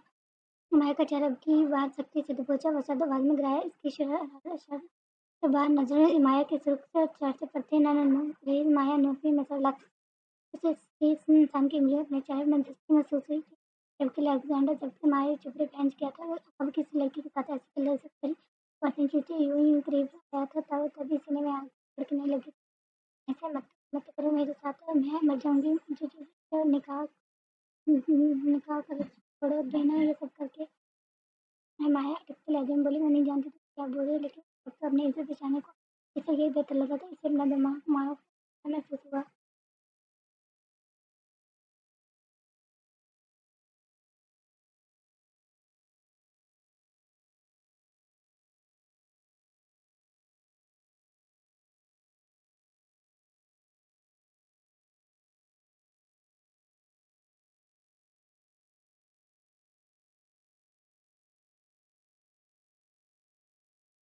हाँ हाँ, तुमसे शादी तक ये सब तुम्हारी रसवाई में ना बदले। मैं सिर्फ तुमसे इंतकाम लूंगा माया। जमशेद खान, ऐसा इंतकाम के रफ्ता रफ्ता तुम तड़प कर मर जाओगी। और साथ में तुम्हारी मुँह वहाँ भी कैसे लगेगी। तुम्हें जब एक नाम रम हुएगा चेहरे को कहकर लगाकर अंसाए। शायद वो खुद को ये बाबा करवाना चाह रहा था कि ऐसा कुछ होने वाला है।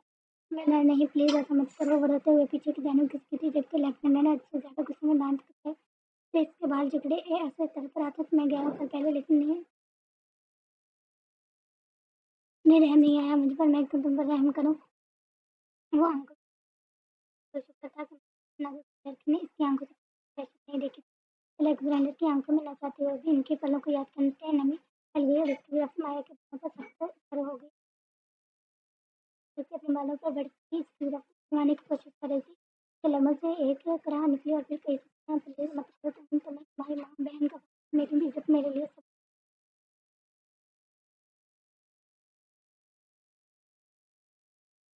माया रोते हुए उसकी आंखों से आंसू मोतियों की तरह बह रहे थे। जबकि अलेक्जेंडर की तरफ से बंद पर ढीली पड़ गई, मगर इसके अंदर एक पेशाब फटा था। माया की बातें सुनते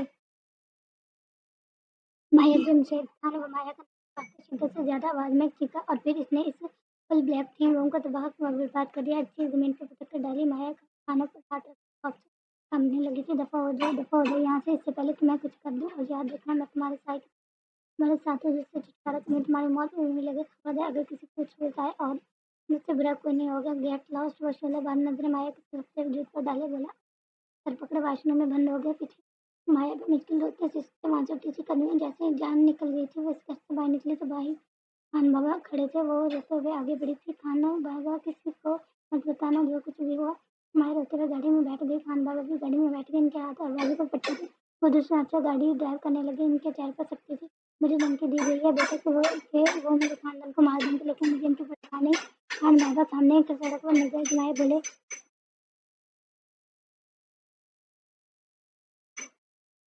माया मुँह पर हाथ रखते थे। इन चंद घंटों ने माया को पूरे पूरे खौफ से लबरेज कर दिया था।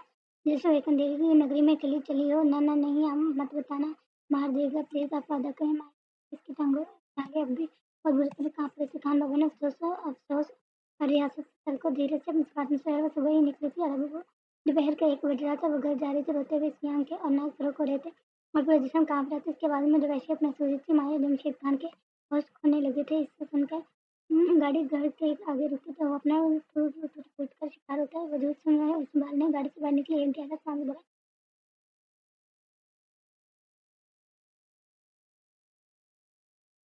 आंखें साफ की अंदर की जैनब भाग आंखें कांपती चलने से इनकार कर रही थी। वो तेजी से अंदर जाती बगैर किसी ऊपर परवाह किए अपने रूम में बंद होती बेड पर गिरते मुंह पर हाथ रखते रोने लगी। और बहुत डर चुकी थी इस शख्स से जिसका आधा चेहरा देख चुकी थी। इस साल दरअसल अंकल ने दहशत जैसे अल्फाज में माया की रूह पनाह करने में कोई कसर नहीं छोड़ी। और रात से आरज़ू खान इस रूम में थी और अब दोपहर से शाम हो रही थी। दानियाल घर में ही था मगर मजाल जैसे ज़रा भी तरस आ जाता वो रात से वहाँ कैसे रह रही होगी बगैर कुछ खाए पिए। काका कोई बचाओ! आरज़ू खान की चीखती आवाज़ स्टोर के पास से गुजरते हुए को सुनाई दी थी। वो कान लपेटे गुजरने लगा था। प्लीज़ मुझे बाहर निकालो। आरज़ू दरवाज़े के साथ लग गई और वहाँ रात की मुकम्मल कदर रोशनी ज़्यादा थी। आरज़ू ने इसे आस-पास देखा जहाँ 2 से 4 चूहे इससे खुद के तख्ते में मिल रहे थे। वो आँखें फाड़े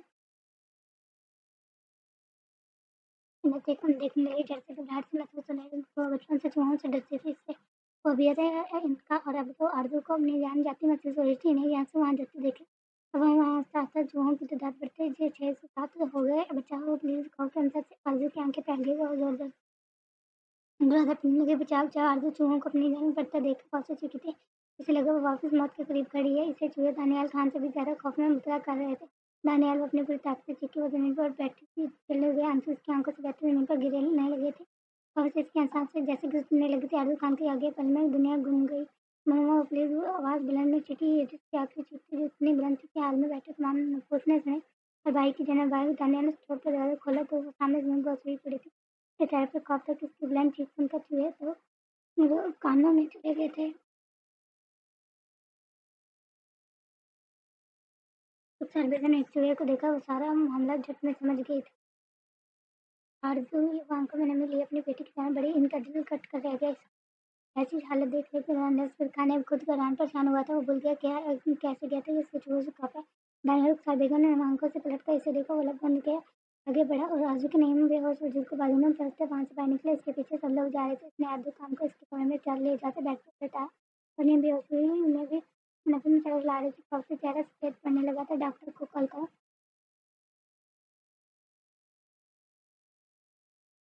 फिर खान ने मैरिज को इशारा किया था। आयशा रुखसार बेगम इसके पास बैठी थी। जबकि सफेद ये बेगम और नूर किचन की जाने लगी थी। किचन में कुछ देर में लेडी डॉक्टर आती है। आरज़ू को चेकअप करने लगी थी। बहुत डर गई है।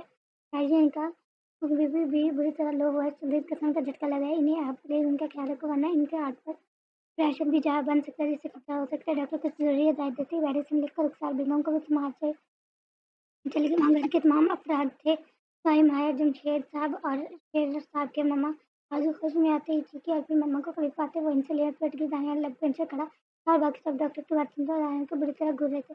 ये झूठ सब बिलो से अच्छा लग रहा। नूर बेगम ने सोचते अपने बेटे को देखते फिर रुखसार बेगम को जूस का गिलास थमाया था जिसे आदमी ने थोड़ा सा पीकर वापस कर दिया और अब सहमी नजर से दानियाल को देख रही थी। वो वहाँ से जाने को बैठा जैसे सामने पीछे रोक ले। ठहरो दानियाल वकालत लहजे में बोला तो दानियाल ने वहीं रुका। ये हरकत क्या थी तुम्हारी? हाँ ऐसी सजा देते हैं। कोई तमीज़ खा चुके हो तो माफ़ी मांगो। फौरन आरज़ू से वो रौबदार लहजे में बोला। दानियाल ने मुठ्ठियाँ भर के रुखसार बेगम के साथ लगी आरज़ू को देखा। बट डैड वो अभी कुछ बोलता कि सवेरे सामने हाथ खड़ा करते इसे नज़र से घूरा। अगर नहीं चाहते कि मैं इधर तुम्हारी मरम्मत कर दूँ तो फौरन माफ़ी मांगो आरज़ू से। उसके साहब फिर सीकरात लहजे में बोला। आरज़ू साहब आरज़ू खान होश वाले से देख रही थी। आस्ता आस्ता आरज़ू खान की आंखों से खौफ जाने लगा। आरज़ू और चमक पैदा होने लगी थी। सॉरी और उसके यहाँ चेहरे कुत्ते बड़े मगर तक आवाज़ में बोला। तमीज़ से माफ़ी मांगो। दानियाल फिर से बोले। दानियाल ने नजर आरज़ू खान के वजूद पर डाले। माफ़ी चाहता हूँ आरज़ू खान। वो आखिर में इसका नाम चुपा चुपाकर अदा कर गया। ऐसा पहली दफ़ा था कि दानियाल साहब ने किसी लड़की से माफ़ी मांगी थी। न जाने ऐसा कौन सी चीज़ें पहली दफ़ा होनी थी जिनका तस्वर इसने किया ही नहीं था। आरज़ू के लबों पर हल्की सी मुस्कुराहट उभरी जैसे वो किसी के देखने से पहले छुपा गई। किसी से नहीं लग रहा था कि वो थोड़ी देर पहले खौफ के ज़ेरे असर थी। वो जितने मर्जी बड़े खौफ से गुजर जाती लेकिन जो मज़ा दानियाल सफ़ीर खान की बेइज्जती के वक्त आता था वो कैसे इस मज़े को मिस कर देती। कोई बात नहीं दानियाल आप आइंदा ख्याल रखिएगा। ऐसा हो जाता है। मैंने माफ़ किया आपको। आरज़ू अब भी माँ के साथ लगे बोली। इसके चाशनी खुले लहजे में दानियाल को ज़हरी गिला लग रहा था। सब आरज़ू का जवाब सुनते ही दानियाल को सब वाशरूम से देखा। वो मुठ्ठियाँ बंद ही वापस से निकल गया। आरज़ू तुम भी ज़रा तमीज़ से रहा करो। बड़ा हो तुमसे और बहुत खास भी है तुम्हारे लिए आस-पास। घर के सब लोग वहाँ से जाने लगे तो रुखसार बेगम से आराम करने का बोलकर वहाँ से उठते हुए बोली जिस पर आरज़ू ने कड़वा सा मुँह बनाया। मम्मा मुझे लगता है आप मेरी मम्मा नहीं है। मेरी माँ ने आरज़ू ने बस उसे बोली। इसके बाद सुनकर रुखसार बेगम ने तड़प कर उसे देखा। आरज़ू तुम मेरे से बात करो सही करता है दानियाल तुम्हारे साथ न जाने आगे क्या करोगी इस बेचारे के साथ। रुखसार बेगम पहले तो सुना थी फिर आखिरी बार मुँह में बड़बड़ाती उसके रूम से चली गई क्योंकि वो सर पर कम्फर्ट ओढ़ चली थी। अभी मैं अपनी इंसल्ट भूलनी नहीं हूँ। दानियाल सफ़ीर खान याद रखो तुम आरज़ू खान को सारे दिन की ऐसा बदला लूँगी। आरज़ू ज़्यादा बाँधती थी, जल्दी नींद की वादियों में खो गई। वैसे भी इसे अंधेरे स्टोर में वो तो चैन से सो ही नहीं पाई थी। शादी की शॉपिंग होने लगी और दुल्हन उदास बैठी है। वो इस वक्त लान में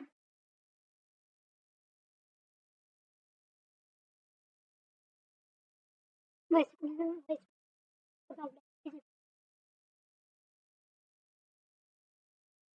मैंने मुझे बहुत फिक्र हो रही है आरज़ू की, जब इसे आगा चीज़ के फैसले के बारे में पता चलेगा।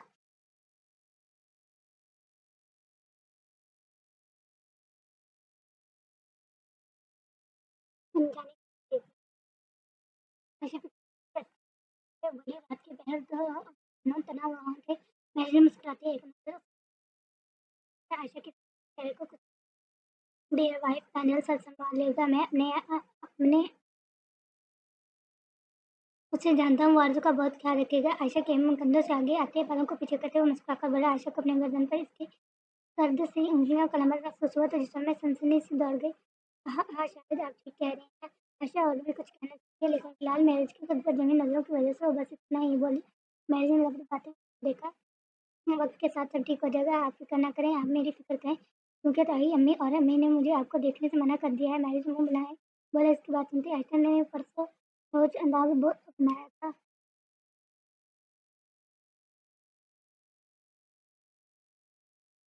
मुझे आपको पता आंखें बंद की आयशा आपके बांधे बोली। मैंने आंखें में चमक लिए, फौरन आंखें बंद की। अगर अम्मी और ताई अम्मी ने कहा है तो आप यहाँ क्यों आए हैं? मुझे मत देखना है, मेरा पर्दा है। आयशा वहाँ से भाग गई। आँख लगाती बोली। मैंने ने झट से आंखें खोली, उसके दरवाजे के पास खड़े वजूद को देखा और इसके पीछे लपका था। जो मैं सोच रहा था वो तो दे दो यार।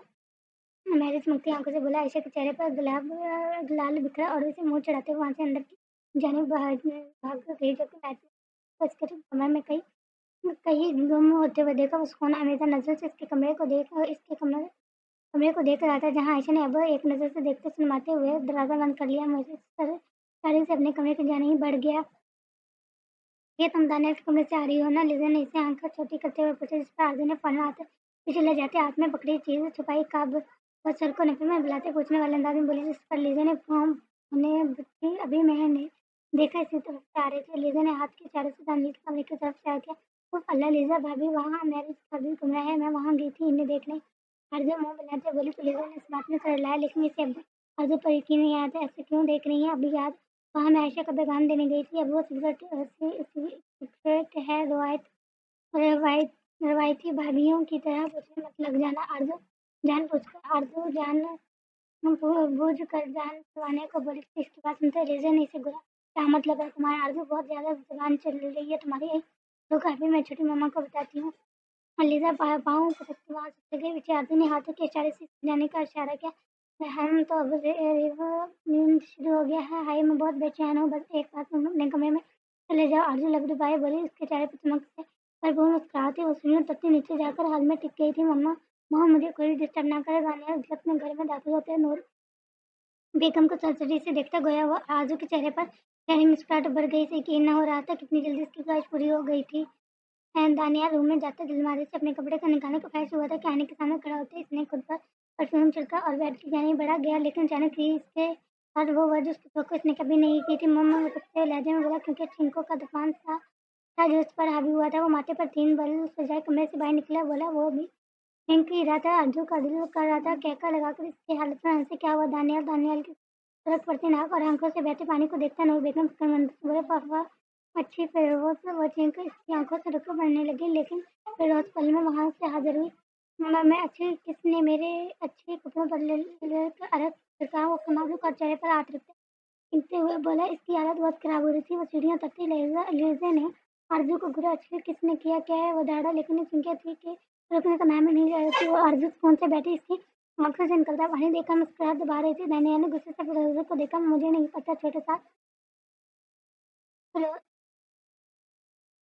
नीली आंखों को गोशे सुरख पड़े थे और इसकी माथे पर वही हजीले सिंबल थे। शक क्यों रखा है? तुम्हारी यहाँ अच्छी किसी काम की नहीं हो? दोबारा इस घर में नजर न आना। सबसे गुस्से में तो मुश्किल बोला था। इसका पूरा चेहरा सूख पड़ा, लेकिन आरजू चेहरे पर हाथ जमा गई। नीचे आती ले गई, इसके पास पहुंची और इसे छोटी सी काटी थी। आरजू ने घूर कर इसे देखा और चुप रहने का इशारा किया। नहीं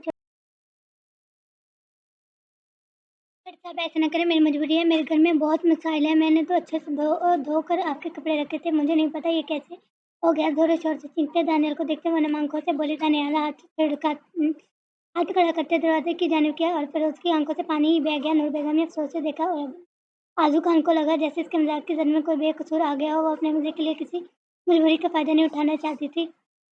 वो इसकी कोई गलती नहीं है। वो मैंने किया। आरजू खान लब दबाए बोली। नूर बेगम ने हैरत से देखा और दानियाल ने लब पंचे थे। वो गहरे गहरे सांस चाहते से सांस लेने में मुश्किल पेश आ रही थी। बददिमाग लड़की वो दांत पिसते बोला। फिर मुंह पर हाथ रखते ही छींकते वो बाहर निकल गया। वो गाड़ी में जाकर बैठा ताकि डॉक्टर से मेडिसिन ले आता। शुरू से लली से एलर्जी थी और वो आरजू ने इसका रख मंगवाकर इसकी अलमारी में रखा और कपड़े पर छिड़क दिया। अपनी कारस्तानी पर वो बहुत खुश थी, लेकिन इसे अंदाजा नहीं था कि वो इतनी जल्दी पकड़ी जाएगी। अगर दानियाल पड़ोस को निकालने की बात ना करता तो वो आरजू कभी ना मानती। आरजू आरजू बेटा, आपको पता है ना दानियाल को एलर्जी है। इससे खैर अब सब बराबर हो गया। अब मुझसे शिकायत मत करना, मैं तुम्हें नहीं बचाऊंगी। नूर बेगम हाथ खड़े करते बोली। आरजू ने मासूम सी शक्ल बनाकर इसे देखा। बड़ी अम्मी प्लीज, वो इनके पास से जाती, इनके गिर्द बाजू मार बाजू गिर्द बाजू फैलाए बोली। नूर बेगम ने अफसोस के सर पर चित लगाई। अच्छा जाओ, कमरे में चली जाओ और बाहर मत निकलना। नूर बेगम से अलग होते हुए बोली। तो उनकी गाल पर बोसा देते हैं अंदर अपने कमरे की जाने भागी। लीजा ने इसे अफसोस से चढ़ लाया। अम्मी दानियाल नहीं बच्ची गए, इसे लीजा ने फिक्रमंदी से कहा। तो नूर बेगम ने कंधे आ चुकाए और दोनों ही वहां से चल गई थी। लेकिन लीजा की बात भी सच थी। दानियाल आरजू को हरगिज नहीं बख्शेगा। शाम का वक्त था और आरजू कंफर्ट ताने सब कुछ बुलाया सोने में मगन थी। जैसे इसने कुछ किया ही ना हो, जैसे ही किसी का सा मुंह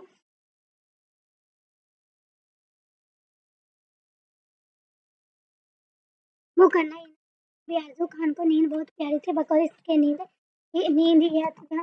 मजे से ख्वाब खरोश के मजे लेते हुए चेहरे पर मुस्कुराहट सजाए सोई रही थी। जैसे कोई बहुत ही खूबसूरत देख जैसे कोई खूबसूरत ख्वाब देख रही हो। सैलाब आ गया, बचाओ मुझे सैलाब, बचाओ। थी गहरे गहरे सांस ले रहे। इधर उधर देखा, बिल्कुल पर नजर डाली। कपट भीग चुका था, शिकल था, इसके कपड़े इतने गीले नहीं हुए थे। इसने सर उठाकर देखा और फिर वो उसने आंखें फैला के गिलास हाथ में पकड़े दानियाल को देखने लगे। जिस तरह नाक और सुरख होती है आंखों के साथ घूर रहा था। आरजू के गले में गिल्टी उभर कर मध्यम हुई थी। हाय मनोज, हमारी आरजू, दरवाजा कैसे लगाना भूल गई तू। काला मुंह, तेरा नीले पैर और सामने खड़े दानियाल को देखते दिल में सोच कर रह गए। दानियाल ने टुकड़ा में इसका नाम अदा करते वो बेड की दूसरी साइड से जैसे ही करने लगी। दानियाल ने आवाज दबोचा। बहुत हुआ कहने में दोस्तों को तकलीफ देने कैसे कहते हो। झटके से बेड से उतर गया और आदमी ने अपने बाजू पर इसकी चिमटी सुलगती आंखों प्रस्त होती हुई महसूस की। दानियाल वो आरजू से कुछ बोला ही ना गया। वो जबड़े से पंची इसे शरबोर नजर से घूर रहा था। तुम अपने आदत भूलती जा रही हो। तुम्हारी हिम्मत कैसे हुई मेरे कमरे में मेरी इजाजत के बगैर दूसरी बार इंटर करने की कैसे हिम्मत हुई तुम्हारी। मेरी अलमारी को हाथ लगाने की दिल कर रहा था, तुम्हारा हाथ काट दो। वो गुस्से से पंखारा इसके लहू गुलते लहजे ने आरजू को सहम कर रख दिया और दानियाल ने शुद्ध से इसका बाजू पकड़ा और इसे अपने साथ ही खींचने लगा। दानियाल थोड़ी से इसे कदर गुस्से में देखकर आरजू लड़खड़ाकर बोली। इसके गुस्से में संसदी से दौड़ गई। दानियाल, हाथ छोड़ो मेरा। इसके साथ गिरफ्त से अपना हाथ छुड़वाने लेना चाहती थी, मगर दानियाल गिरफ्त की बहुत सख्त थी। तो लोहे की मांडिल दानियाल ने पलट कर गहरा डांती नजरों से इसे देखा। इसकी इसकी कनबट्टियों की रगें पूरी तरह पलटती फूलने लगी थी। कंधों भर डाली मर्दाना चारों ताकत इसने आरजू के बगैर दुपट्टे के वजूद पर फैला दी। आरजू ने शर्मिंदगी से इसे देखा और वो वापसी से इसे खींचता इसने रूम में ले आया था और वॉशरूम की जाने पड़ते इसके कदमों ने आरजू के रोंगाटे खड़े किए थे। इसलिए बेख्तियार ये शब्द पानी याद आ गया। खपकाती से वजूद में समाने लगी। दानियाल ने वॉशरूम के फर्श पर पटका। आरजू ने लब पहनचा इसे सर उठाकर देखा तो जिद्दी खुद सारे लड़की में गुस्से की लहर बनने लगी थी। वो सबसे माफिया मुझे पंच गई। क्या तुमने खराब किया है ना, तो तुम ही ठीक करोगी। दानियाल ने मुठिया तो पंजे फर्श पर बड़े कपड़ों की तरफ इशारा किया था। अर्जुन ने पलट कर इसके कपड़ों की तरफ देखा। और तुम्हारी खुश फहमी है, ये मैं नहीं धोने वाली है सब। आरजू खड़े होते सड़क को बोले, जिस पर दानियाल ने लहू रंग आंखों से इसके वजूद को घोरा शराफत से इन्हें दो पिन प्रेस करो और फिर कमरे में रख कर जाओ, वरना मैं तुम्हारे हाथ तोड़ दूंगा। दानियाल इसका बाजू दबोचे गिराया था। आरजू ने फैलाती आंखों से इसके तपते और सुलगते चेहरे को मुलाजा किया। हाँ न, हरगिज नहीं। तंजिया हंसते दानियाल को आग लग गई थी। दानियाल ने शोले बार आंखों से उसकी मुस्कुराहट को देखा। ठीक है, यही बंद रहोगी तुम जितनी देर तुम ये सब नहीं धो देती। वो लब एक दूसरे की में सख्ती से प्रस्तुत करते बाहर बढ़ गया। आरजू इसके पीछे लगी। जब वो बाहर से वॉशरूम का दरवाजा लॉक कर गया, दानियाल, दरवाजा खोलो, तुम्हें मैं नौकर नजर नहीं आ रही हूँ। आरजू कपड़े को देखती चीखी बाहर। वो बेड पर बैठे गुस्से से बाहों चलाते गुस्से को काबू करने की कोशिश कर रहा था। आधे घंटे गुजर गए। अंदर बैठी आरजू ने गहरा सांस भरते बंद दरवाजे को घुरा। जाहिल हो तुम, वो बुलंद आवाज में चीखी और एक शर्ट उठाकर इसे धोने लगी थी। एक आंसू टूटकर इसकी आंखों से बाहर अर्जुन खान ने आस्ता-आस्ता करते बड़ी मुश्किल से जैसे-तैसे सारे कपड़े धो दिए। आज इससे पता चला था कि काम करना कितना मुश्किल होता है। बार-बार आंखों से आंसू बहने लगे। जब डैड आएँगे मैं इन्हें बताऊँगी कि तुम्हारा जाहिल आदमी बुड्ढा गई कहीं का। आरज़ू बच्चों की तरह रोते हुए एक हाथों से आंखें साफ करते बोली और फिर आखिरी शर्ट निचोड़कर रुकी। इसके जूत को लिपटी डैनियल की शाल भी किनारों से भीग गई थी। बिखरे बालों में अर्जुन ने छोटे से शीशे में अपना जायजा ले कैसे काम वाली बना दिया। मुझे काला मुंह हो तुम्हारा जाहिल सो के करते वो बाल बिछड़े करते बोली और दरवाजे की जाने बड़ी धो दिए हैं तुम्हारे कपड़े अब धुलाने हैं बाहर निकालो मुझे। और जब करते बोली अगर कुछ उल्टा सीधा बोलती तो क्या पता वो बाहर ना निकालता। क्लिक की आवाज से द्वार खोलता दानियाल ने धुले हुए कपड़ों को देखा और फिर नम आंखों लिए खड़ी आदमी को जुदा करने के लिए चक्रों में सुरख चेहरे लिए ऐसे देख रही थी। बहुत जल्दी अकल आ गई तुम्हें लबों पर दिल जला देने वाली मुस्कुराहट सजाए उसे जाते हुए आंखों में तंजिया चमक लिए बोला। अर्जुन ने बस घुर कर इसे देखा। चलो उठो उठो इन्हें और ऊपर टेरेस पर फैलाकर और मोबाइल जेब से निकालते इस पर नजर जमाते बोला। और आजू ने सिलकते दिल के साथ कपड़े उठाए और बाहर निकल गई। इसके वजूद पर अब भी दानियाल की शाल लिपटी हुई थी और कमरे से बाहर निकली और वहां से सीधा किचन में गई थी। सब लोग हैरत से देख रहे थे। माया का कहकर गूंजा पर फिर वो लबों पर दोनों हाथ जमाए सोफे के पीछे छुप गई वरना शायद आज आरजू से इसे मार ही देती। सबके लबों पर मुस्कुराहट थी दबी दबी हंसी थी। उन दोनों के बदलों की कहानी में घर वाले काफी इंजॉय करते रहते थे। हैरत थी कि अर्जुन ने कि ना किसी को देखा और ना ही किसी को कुछ कहा था कि माया किसकी कैट पर भी नहीं। सबने आंखों में सबसे हाथ के संगीन होने का ऐलान किया था। वो सीढ़ियाँ चढ़ते ऊपर गई थी जहाँ एक छोटा सा रूम था। वहाँ से एक बाहर का काफी अच्छा हुआ आता था। अर्जुन ने जब्त के बंधन हटाते सारे कपड़े जमीन पर कर दिए। वहाँ से बंदे कमरे में गई। वहाँ से पेट्रोल उठाया और कपड़े पर पूरी गैलन खाली कर दी। दानियाल फोन कान को लगाए सीढ़ियाँ चढ़ते ऊपर आया था। अर्जुन खान ने एक नजर से देखा। शाम का वक्त था। आसमान अपनी रोशनी खाए अपने अंधेरे में बदल रहा था। खाली टेरेस पर सदियों की हवा रूह को मंजमद करने को काफी थी। तेज हवा से आजू के बाल उड़ रहे थे। इसके चेहरे पर आ रहे थे मेरे आगे सब खाक बराबर है। वो लबों पर तंजिया मुस्कुराहट सजाए दानियाल को देखते माचिस निकालते इससे दिलाते अपने पर फेंक गई। आगे से लिपट ऊपर उठी थी। आजू का चेहरा आग की रोशनी की वजह से ज्यादा हुआ। जहाँ पहले वाला ना खौफ था और ना ही आंखों में नमी। दानियाल ने साफ नजर से देखा और फिर जलते हुए खुद के कपड़ों को देखा। आजू चलते हुए इसे तक आती इसके सामने बड़े निडर अंदाज में खड़े होती हुई। आपको क्या लगा मैं नुकरानी हूँ? आप मुझे हुक्म चला सकते हैं? हरगिज नहीं। मैं आजू खानों में बर्बाद करके खाक में मिला देती हूँ। और गर्दन मोड़े एक नजर चलते कपड़ों को देखते बोली थी। दानियाल के सीने में आग भड़की। वो जबरदस्त से मुठिया पंजी गया। जब से चेहरा सुर्ख पड़ गया वो मुठिया पंजी गया ताकि कहीं वो आरजू खान पर हाथ ना उठा दे। गुस्से के शोले कांखों से उठाने लगे थे। आरजू खान के इसके पास से होते हुए सीढ़ियां उतरती नीचे चली गई जाने बढ़ गई। जबकि वो अब भी इसकी आग को देख कर रहा था जो इसके अंदर जलती आग से कई दर्जे कम थी। हम सब अनाया हम तंग ना कीजिए मगरूर बेवफाएं हम तंग ना कीजिए। हम कौन है कहाँ है इसे भूल जाइए। जैसे भी जहाँ से हम तंग न कीजिए बेहतर है हमसे दूर रहिए। साहिब कमाल हम साहिब हैं खता है हमें तंग न कीजिए। सीढ़ियों तत्ते नीचे आया था। गुजरते चेहरा अब दर्जे से तरफ पड़ रहा था। दनियाल बेटा कहाँ कहाँ जा रहे हो? इसके धुआं चेहरे को देखते हुए इसकी जाने लगती थी। प्लीज बलक पंचे वहां से बाहर निकल गया और फिर अपनी गाड़ी में बैठे वो घर से ही बाहर निकल गया।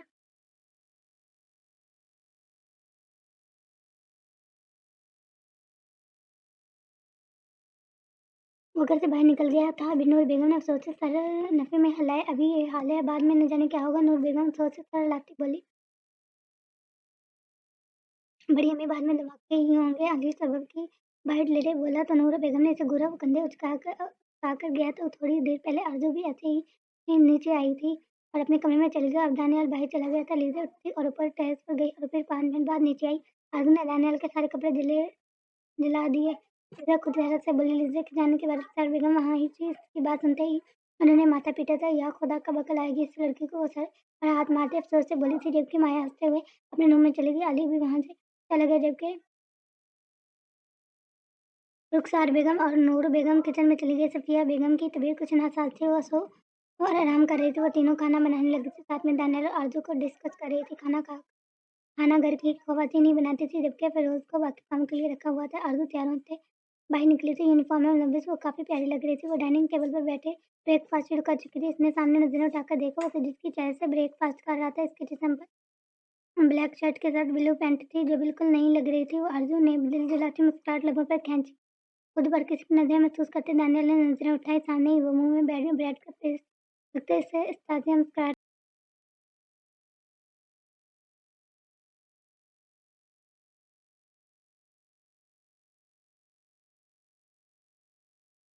मैंने सो के दानियल ने नजरें उठाई, सामने मुंह पर बेड पे सब्जी ताज़ा थर देख रही। दानियल ने शोले बारीक नजर से देखा और फिर वापस से ब्रेकफास्ट करने लगे। कुछ ही दिन रहने हैं।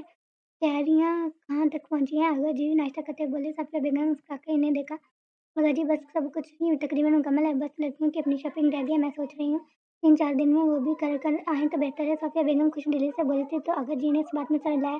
दानियल तुम परसों तक ले जाओ इन्हें। अगर जी के बजाय बजाय सफिया साहब ने मुझे साहब ने दानियल को देखते कहा, डैड मेरी परसों बहुत इंपॉर्टेंट मीटिंग है, मैं इसे नेक्स्ट डे ले जाऊंगा। वो अपनी दिल्ली से जी से बोला। माया और अर्जुन ने एक्साइटेड होकर एक दूसरे को देखा, जबकि आयशा बस सर झुकाए नाश्ता कर रही थी, जबकि मैरिज जल्दी ऑफिस चला गया था। कुछ जरूरी काम की वजह से आयशा बच्चा अब आप शादी के बाद यूनिवर्सिटी जाना ले लो आप। नूर बेगम बेटी को देखते बोली तो वो इस बात में सर हिला गई। आदिल ने आयशा को टोका मारा, जिस पर आयशा ने घूर कर इसे देखा और दानियाल ने भी नागरवी से देखा था, जिस पर आदिल ने मुंह बनाया। चलो माया चलें। आजू उठते हुए बोली। माया भी हाथ जाते उठ गई, लेकिन अचानक इसके दिन में इस शख्स की बातें घूमने लगी थी। वो लबों पर जबान फेरती घबरा गई। क्या हुआ माया, तबीयत ठीक है? दानियाल ने माया को अचानक सफेद पर्दा चेहरा देखा। ताजिया क्या बाकी सबने भी माया को देखा। इतनी नजरें खुद पर जमी देखी माया ये पजल होकर रह गई। जो जी दानियाल वो लब का कहते हुए बोली। आरजू इसे कहा हाथ पकड़े वहां से इसे लिए आगे को बढ़ गई थी। गाड़ी में बैठते ही खान बाबा ने गाड़ी स्टार्ट कर दी और माया के हाथों पर बंदी पट्टी को देखकर मजीद सहम गई। इसे बचाओ हाँ तो बोलते ही याद आने लगे और इसके जुमले अपने कानों में गुंजते महसूस हुए। तो अलग में तर गई होकर ख्याल रखना अपना। आरजू मेरे माया के गाल को छूते हुए मोहब्बत से बोली थी, क्योंकि माया की यूनिवर्सिटी आ गई थी। सो वो वहाँ से उतर गई। खाना बाबा इसे आंखों में तसल्ली देते गाड़ी आगे बढ़ गई। जब अंदर दाखिल होते माया खान का वजूद एक बार फिर दिलों की इज्जत में आया। इसने गेट के बिल्कुल पास खड़े इस काले साई को देखा। वो फुल ब्लैक कपड़ों में मुलव्वस था और इसके सर पर पहनी और हैट अजीब सी वहशत का नजर पेश कर रही थी। ब्लैक हैट माया को अपने कदम लगते महसूस हुए थे। वो पीछे की जाने बढ़ने लगी। इससे पहले कि वो रोड पर जाते किसी हादसे का शिकार बनती, सामने खड़े वजूद ने तेजी से लंबे लंबे ढंग बढ़ते इसका हाथ थामा था। मैं खड़ा तो हूँ तुम्हारी मौत की सूरत सामने, फिर पीछे जाकर मनी का खड़ा जवाब। वह एक हाथ लौंग ब्लैक कोट की जेब में डाले बोला था। माया की रीढ़ की हड्डी में सनसनी दौड़ गई थी। वो काली आंखों को उससे पहले वह इसे देख रही थी। पहले वो माया का हाथ से उड़ाते बोला। माया ने खूब सी कपकाते वो दूसरे से देखा। कहाँ? वो डकते लहजे में बोली। मुकबल का चाहे इस पर या नहीं था कब्रिस्तान शहर खामोश पास के सिसकी जाने जलते बोला। माया को ये कलम इंसान के मुद्दे में सुसरने लगी थी। इसके लहजे में फुर्सत आ रही थी ना नहीं। माया ने फिर से पीछे की जाने कदम लिया, जिस पर लेफ्टिनेंट ने इसका हाथ पकड़ से जकड़ा। लगता है लेकिन तुम्हें बहुत अच्छा लगता है जब मैं तुम्हें छूता हूँ। इसका फिर से हाथ अपने ग्लूज पहने हाथों से पकड़ा वास्तव मगर सद आवाज में बोला। माया ने तेजी से इसका हाथ झटका था। क्या हुआ मैडम, सब ठीक है? छोटी गाड़ी इसकी जान आते हुए बोला। माया ने कुछ कहने को लगा। वाकई ही कि अलेक्जेंडर ने इसका हाथ से मजबूती से जकड़ते दबाया था। माया अब से सब करती नफे में सर ला गई। ये मेरी होने वाली बीवी है। अलेक्जेंडर ने माया का हाथ सुलाते हुए दूसरी नजर गाड़ी डालते कहा तो सर को सरबराह में लगा। जीव प्रसन्न बंदा है। गार्ड नफे में चला गया। माया ने इससे अपना हाथ छुड़वाया। तुम मेरे निकाह का बोला था ना, मैं तुम्हारे करीब आना चाहता हूँ तो फिर निकाह करो, वरना वैसे भी मुझे कोई इशू नहीं है। वो आंसू लहजे में बोला। मायने फिर आंखों से फिर तो तुम्हारी हिम्मत कैसी है यहाँ आने की? मैंने क्या बिगाड़ा है तुम्हारा? तुम्हें जिससे बदला लेना है इन चलो मुझसे नहीं, अब जाओ यहाँ से। माया मजबूत लहजे में बोली, लेकिन फिर भी इसी लहजे पर लड़ खड़ा गया था। लेकिन लखनऊ ने अबरूज खाकर इसे देखा, जैसे माया देख ही नहीं पाई। बहुत जुबान चलने लग पड़ी है। तुम्हारी लड़की बदला तो तुम्हारे जरिए ही लूंगा। और शहाफत से कल 10 बजे मुझे इधर मिलना, मैं लेने आऊँगा तुम्हें, वरना मैं तुम्हारे घर भी आ सकता हूँ और फिर मैं वो करूँगा पूरे मोहल्ले में। क्या पूरे शहर में तुम मुँह छुपाती फिरोगी? वो सर्द बर्फीले लहजे में बोलता। माया को लहज किया था। माया ने सहमती नजरों से उसे देखा। वो सीढ़ी पे जाता वहां से आगे को बढ़ गया, जबकि माया जैसे साक्षी वहीं खड़ी रह गई। इसका जिस्म शल होने लगा और दिमाग माफ वो सब बताती आंखों से आंसू टूटकर गिरा। अचानक इसका मोबाइल फोन बजा और इसने मोबाइल पे एक्शन निकालते स्क्रीन पर देखा। मुझसे भागने की या किसी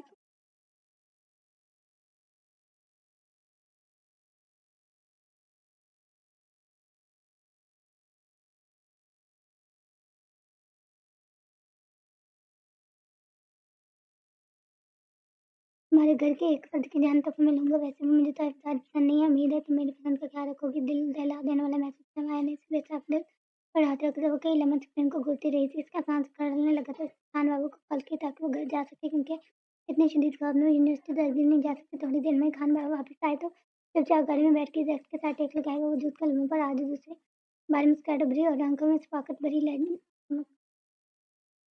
माया खिड़की से देखकर उसे डॉक्टर के साथ खड़े देखा। वो शांत हो गई। इसकी आंखें फैल गई। गाड़ी दूर होती जा रही थी और इसका वजूद भी, लेकिन शक की बातें वो बातें हमारे जमशेद खान को अपनी कैद में ले रही थी। यार आरज़ू कहाँ गायब थी? तुम ब्रेक टाइम में बैठे। मरवा ने आरज़ू को गप्पे से देखकर पूछा, तुम्हारी इस क्रेश ने जीना हराम कर दिया है, ऐसा करो रहा कर के जाओ, इसे हमें नहीं चाहिए। आरज़ू लेज खाते हुए बोली। इसके लहजे में बेइज्जतियत थी और मरवा इसकी बात सुनते हंस दी। पागल, कल तुमने इतनी इंपॉर्टेंट इन्फॉर्मेशन मिस कर दी। मरवा एक्साइटेड से बोली थी। आरज़ू ने अब उठाकर पूछा, साथ लेज मुंह में रखा। हाय, परसों से ना हमारे कॉलेज में कॉम्पिटिशन हो रहे हैं यार। हमारा कॉलेज इज में अमेज़न होगा, हमें लोग इससे लेंगे और आज के कॉलेज के स्टूडेंट भी आएंगे। टीम की सूची में मरवा हाथ आगे करती बोली कि आरज़ू इसके हाथ पर मार सके, जबकि आरज़ू ने गफ्फा मुंह बिगाड़ा। तो आरज़ू आंखें घुमाते हुए बोली, तो मरवा ने इसे घूरा, क्या मतलब? तो यार मोबाइल लेकर आने की इजाज़त भी है और साथ पास वाले कॉलेज से टीम आएंगी, तुम्हें तो पता है वहाँ को क्लासेस होती हैं। मरवा हंसते बातें बोली, मोबाइल का सुन आरज़ू भी है पर जोश होती है। आरज़ू लील को छोटे अब मरवा को देखने लगी। हाँ यार, मैं किसी कॉम्पिटिशन में हिस्सा नहीं ले रही हूँ, आराम से एंजॉय करूंगी। मरवा चमकती आंखों से इसे देखते बोली, भाई मैं तो मोबाइल लेकर आना चाहती थी शुरू से यार, कॉलेज में पिक्चर लेने का कितना मजा आता है। आरज़ू उठते हुए बोली। मरवा ने बीच बात में चढ़ाया, क्या पता वहाँ तुम्हें कोई पसंद कर ले। मरवा ने मुंह पर हाथ जमाते कहा, जिस पर आरज़ू ने इसे घूरते हुए देखा और फिर हंसते, पागल अभी कॉलेज क्लियर नहीं हुआ और तुझे पसंद की बात सोच रही है। तुम अपनी नजर काबू में रखना वरना मैं चार भाई को बता दूंगी। आरज़ू मुंह बनाते इसे वार्निंग देते हुए बोली थी, जिस पर मरवा ने इसे गुस्से से देखते उस बात में सर लाया था। वो दोनों अपनी क्लासेस में इंटर कर गई थी क्योंकि ब्रेक खत्म हो चुकी थी। वो अब इन्हें पढ़ना नहीं था, वो इन्हें पढ़ाना था।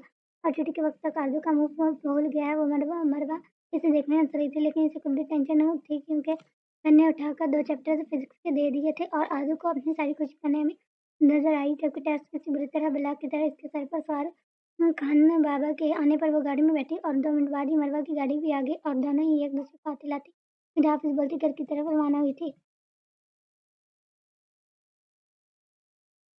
क्या हुआ माया, ठीक हो तुम? आरज़ू कॉलेज से आते सीधा इसके कमरे में दाखिल होती बोली। क्यों माया, सुबह ही घर लौट आई थी और तबीयत खराबी का बहाना बना दिया था? हाँ बस तबीयत थोड़ी खराब है। माया लबों पर जबान फेरते बोली थी। आरज़ू ने इसकी खौफजदा आंखों में झोंका, मुझे तो कुछ और ही लग रहा है, तुम मुझसे कुछ छुपाती तो नहीं रही? माया, आरज़ू ने ब्लू शिकायत से सवाल किया। माया ने गायब दिमागी से सर उठा के इसे देखा। तुम क्यों आ गई हो यहाँ? जाओ कपड़े चेंज करो, हमेशा शरारतें ही करती रहती हो तुम। उठो, चलो निकलो मेरे रूम से। माया आरज़ू का बाजू पकड़ते ज़बरदस्ती से अपने कमरे से बाहर निकालने लगी, जबकि आरज़ू मुँह खोले इसकी बेतुकी सी बातें सुनने लगी थी। लेकिन माया, यार मैंने क्या किया? आरज़ू आंखें फाड़े इसके चेहरे को तकती बोली, जिसने धक्का देकर आरज़ू को कमरे से बाहर निकाल दिया था और इसके मुँह पर दरवाज़ा बंद कर लिया। और आरज़ू भी हैरत से आंखें फाड़े बंद दरवाजे को देख रही थी। पता नहीं क्या हो गया इसे। आरज़ू कंधा सुखाते वहाँ से बाहर निकल, क्योंकि इसने टेस्ट भी तैयार करना था। तो अपना सर झटक के कमरे में जाते वो अपने किताब उठाए बाहर निकली और अब आरज़ू मानो पूरे कमरे में चक्कर काटते रट्टा लगाने में मसरूफ़ थी। वैसे आजू-बाजू ने रट्टा सरकते खाली हुई सोफे पर बैठते बोला, तो अर्जुन ने इसे घूरते हुए मुंह बनाया। तुम मुंह बंद रखो अपना बदतमीज। आरज़ू मुंह बिगाड़ते बोली, आलिया कंधा सुखाई गया, क्यों लड़ती रहती हो हर वक्त? रुखसार रुखसार बेगम पीछे से आती इसे डांटने लगी। आरज़ू ने पलटकर माँ को देखा। मामा, ये आलिया देखो क्या बुरा है, पता नहीं इसे घर के अमकीनों को मुझसे क्या मसला है, जलते हैं सब मुझसे। आरज़ू ने हंकार भरे बालों को पीछे की जानिब झटका। रुखसार बेगम ने इसे गुस्से गुस्से गुस्से और अफसोस से घूरा। एक वो सड़ियल, पता नहीं क्या मसला है इसे मुझसे चेक करवाइए मम्मा इसे डॉक्टर से। मुझे तो लगता है इसका ऊपर वाला मलाला खाली हो गया है। आरज़ू अपनी कान पट्टी पर हाथ रखते इसे बुझाते बोली। रुखसार बेगम ने गुस्से से आंखें दिखाई थी। आरज़ू, तमीज़ से बात करो। रुखसार बेगम ने इसे सर पर चित्त रसीद करते इसे पुकारा। रहने दें छोटी अम्मी, बददिमाग लोगों के पास कौन सा दिमाग है जो वो तमीज़ से बात करें? वो सड़िए उतरते आग लगाते लहजे में बोला। आरज़ू ने पलट कर इसे देखा। वो बाकी दोनों के मुकाबले में आज कुछ ज़्यादा ही पुरकिश लग रही थी। ब्लैक कुर्ता पहने, कंधे पर मर्दाना चाल ओढ़े, हाथ में बंदी महंगी घड़ी और बाजू कन्हियों तक फोल्ड के इसकी मर्दाना वजह झलक रही थी। आरज़ू ने फ़ौरन साहब बेबाक करते इसे देखा, दिल पर हाथ रखते उबकाई अन्य जैसे शक्ल में आते से चढ़ाया और वहाँ से बाहर लॉन में चले गए। रुखसार बेगम ने दानियल के चढ़े बंजे चेहरे को देखा और नफे में सर लाते वापस किचन में चली गई थी, जबकि दानियल घर से बाहर निकल गया था। क्या बना? मर्द मरवा ने इसे टोका जैसे बोला, जिस पर आरज़ू लटकते नफे में सर हिला के बोल भी 2 घंटे से यूं ही गूंगी बनी बैठे मरवा अफजल जोते हुए बोली। आरज़ू ने फिर से नफे में सर हिलाया। यार, इस एटम न्यूक्लियर के सवालों को देखकर बस मेरे ध्यान में एक ही न्यूक्लियर आ रहा था, दानियाल से परेशान। मेरे टेस्ट बहुत खराब किया गया है, पता नहीं सर ने बहुत इंसल्ट कर रहे थे अभी आपके। ने सुबह बनाए बोले। मरवा लगभग भागे इसका टेस्ट ठीक किया ठीक गया था। मरवा ने माथा पीटा, क्या तुम बहाना ही कर लेती? कोई मरवा अफसोस से बोली। साथ दोस्ती के नाते कंधे पर हाथ रखते हौसला भी दिया। दिमाग कहाँ चल रहा था इस वक्त पता नहीं क्यों। रखवा ली ये साइंस मुझे ऊपर से नॉन मेडिकल में बता रही हूँ। मैं फेल हो गई हूँ, मेरा कुछ कसूर नहीं है। आरजू घुटनों के बाजू बांधे बेचारे इन पर रखते बोले। साथ इनकी आंखों में नमी आ गई। आरजू अब आपको प्रिंसिपल बुला रहे हैं। हेड गर्ल आरजू को देखते बोली। आरजू ने आंखें फैलाते मरवा को देखा। पता नहीं कौन आया होगा। मम्मा मेरी यही बेइज्जती करना शुरू हो जाएगी। आरजू वहां से उठती है, गर्ल के साथ इसके पीछे चलने लगी। वैसे प्रिंसिपल रूम के बाहर छोड़ते और खुद वहां से चली गई। आरजू ने चेहरे पर मासूमियत सजाए, खुद को रिलैक्स करने को गया। सांस पजामे खारिज किया। प्रिंसिपल सर मम्मा आई हैं, कम इन। आरजू कर बोली। डर से मिलने पर वो अंदर दाखिल हुई और फिर आरजू खान का अलग तक पर्दा हो गया जब प्रिंसिपल के सामने वाली चेहरे पर इसने सिर्फ चेहरे ले लिया। बैठे दानियाल को देखा। आरजू ने अफसोस से ऊपर देखा, जैसे अल्लाह से कह रही हो बस ये होना बाकी था। वो आस्ता आस्ता कदम उठाते हुए आगे बढ़ी थी। कई बार मुझे आपकी शिकायत मिल चुकी है, लेकिन मैं इग्नोर करता आया हूँ क्योंकि मैं आपकी फैमिली को जानता हूँ। देखिए ये क्या हरकत है मिस आरजू। अगर आपने नहीं पढ़ना तो घर बैठे यहाँ आकर हमारे एकेडमिक का रिकॉर्ड मत खराब करें। प्रिंसिपल भड़क कर बोला। आरजू एजुकेडमिन को तक रही थी से दुनिया जहान की बेइज्जती कबूल थी, लेकिन दानियाल खान के सामने हुई दरअसल सब भी कबूल ना थी। देखो दानियाल प्रिंसिपल है, दानियाल का जामिस का आज का और बाकी कई परिवार ने टेस्ट बढ़ा दिए। जैसे उलग पंचे देख रहा था। सर प्लीज को बुलवा लेते हैं, ये मेरे वालिद साहब नहीं है। दानियाल के लबों पर बत्तीस ताजिया अंशी को देखे। आरजू को प्रिंसिपल को एक नजर देखते बोली। इसके इस अचानक बात पर दानियाल दांत कचते इसे देखने लगा था। आरजू बिहेव योरसेल्फ। दानियल इसके टेस्ट पर गिरफ्त सख्त करते बोला। आरजू ने घुटते हुए इसे देखा। प्लीज सर अगर आपने इन्हें मेरे टेस्ट दिखाने के लिए बुलाया तो मैं कोई जवाब नहीं दूंगी।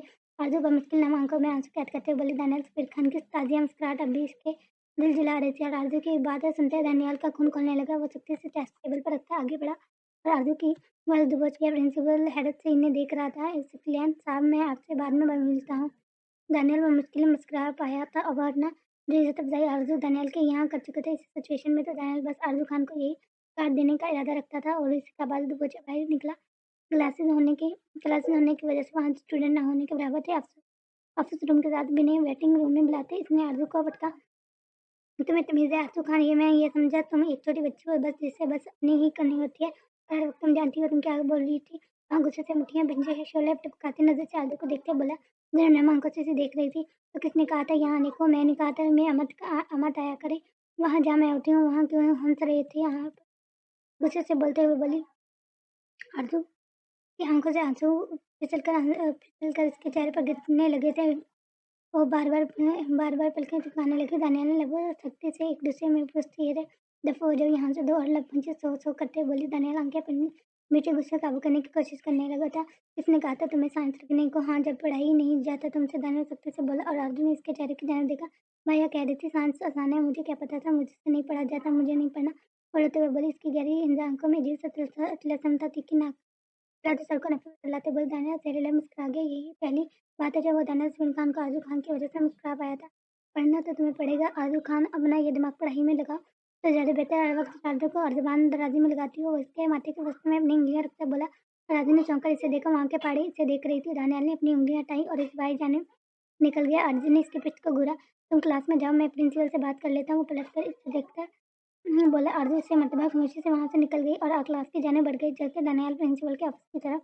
मैम गाड़ी में बैठ जाएं। एरी गाड़ी का दरवाजा खोले बोला। माया ने सहमती नजर से ब्लैक गाड़ी को देखा और दो कदम पीछे हटी गई। नहीं नहीं मुझे नहीं जाना, माया नफी में चलाते बोली। इसकी आंखों में खौफ मैंने लगा। मैम प्लीज गाड़ी में बैठ जाए, सबने भेजी है गाड़ी।